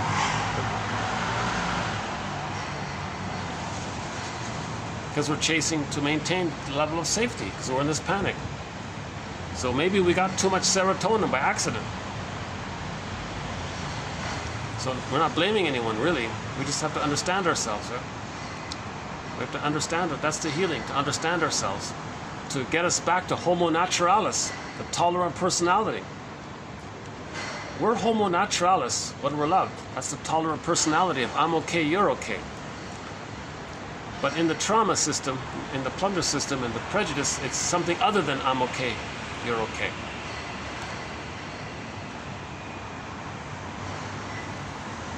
With identification with the aggressor, they think I'm okay, you're not okay. Now the victims still hold on to I'm not okay, you're okay. And the collusion is the cat and dog thing discussed earlier. So we gotta heal. We gotta heal intergenerational trauma. At least if we understand it, we can act better, we can act more humanely, and that's healing. What about the idea that dysfunction is a private religious system, similar to how religion is a kind of neurosis, a dysfunction. So religion is like a dysfunction. In the same way a person with dysfunction has like so there's a similarity there. Because of the privacy and all the details involved. And superstition. Because the superstitious person knows nothing of anything, or whatever it is, and because of the fact of this motivation, the fact of this motivation strives for a place. So we want to know, we want to understand. So we do something unconsciously. Wait a minute, I gotta understand this. Okay, make up a superstition. Well, it's because of this external thing. So you displace something you don't know, but you want to know, so you make up a superstition. Oh, because the person walked under the ladder. Oh, make up something. So he displaces his anxiety onto some external reason. As a matter of fact, a lot of myths and religions is exactly that, psychology projected outward. A little bit about prenatal distress syndrome, and one about the novel, I Never Promised You a Rose. The song I don't think the song has anything to do with the novel. I think they just borrowed the line to write a song. But it's a pretty good sentence, the therapist said. Look, client here, you're expecting too much. So we can apply this generally. Huh? Okay, let's borrow the song. She said that in the song, right? I didn't even hear the whole song. But the girl said to the guy, or the guy said to the girl, I don't know what it was. So let's say in love relationships, the person falls in love with someone, they have the fantasy that the person they fell in love with is going to be the good enough mother that should have been there. That's quite a fantasy. That's quite a promise. And the recipient might say, oh my God, I never promised any of this stuff. I never promised you this, the symbiosis, the bliss, the perfect justice for the past, the peace and the happiness, your psychological. I never promised all these kinds of things. You know, I can be your friend, and we can make I statements and all that. Similar idea, right? And the last one about the link between trauma and megalomania.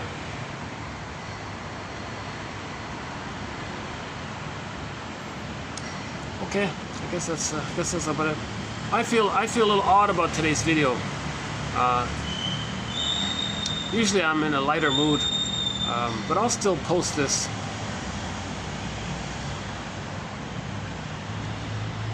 Let's end up. Let's pick a cheerful song then. Why don't we look for sort of a happy song?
I'll just end up on this song here. It's from a CD called The Colors of Brazil, Volume 1.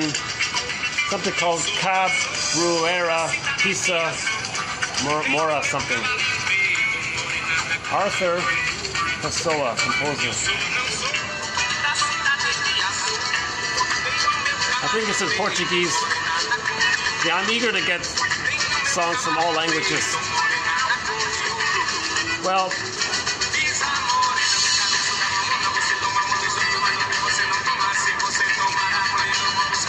I'm going to rest on the fact that a lot of great material has been presented and that I have delivered some pretty good videos. I'm going to allow myself to just be okay with posting this video.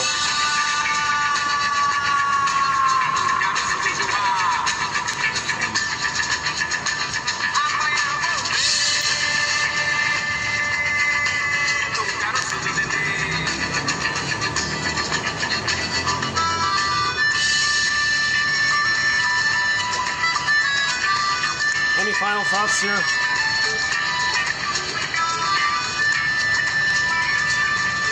You know, maybe when I left this morning, I was feeling this. I know what it is. I think I got it. When I do a video, I'm in a relaxed, normal mood for the most part. I don't turn to the video to comfort me. I want to give, but I think today is different. I think today I wanted making the video to comfort me. That's the difference. Yeah. So I'll leave this video for that insight. If I'm turning to making the video to be something to comfort me, that's a mistake. I gotta be in my normal mood and make a video from a normal place. If I'm turning to this video as a teddy bear, then I'm not gonna have a good video. Because in making a good video, I gotta just be myself and just give.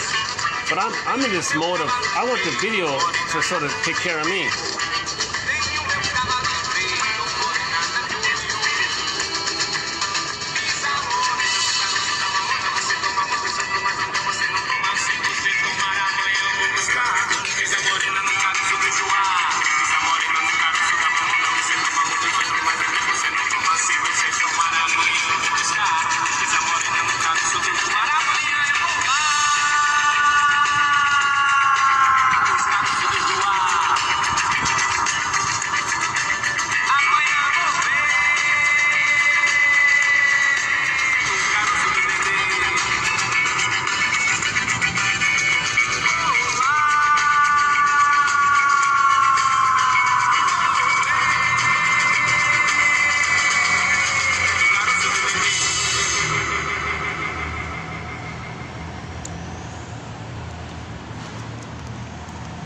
Okay, any last comments here? 3:05. This is going to cut out any minute here, but I want to see if there's, by any chance I can end up on some kind of more upbeat note. So, what's the hardest thing about? And then you fill in the blank. That's one of our exercises. So we have a thread on self-help exercises. One of them is, if you feel anxious or something's concerning you, free associate with the preface of the 5-word question prompt. What's the hardest thing about? So what's the hardest thing about? So in my case, so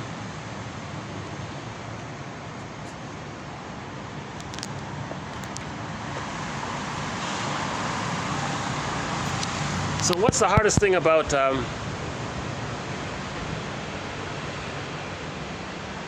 accepting my anxiety this morning? So what was the hardest thing about accepting my anxiety this morning?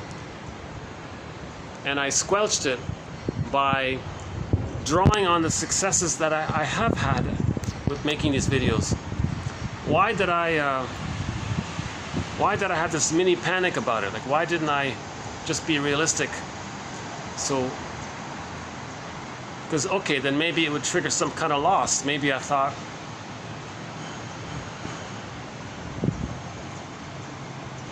maybe I wanted to deny.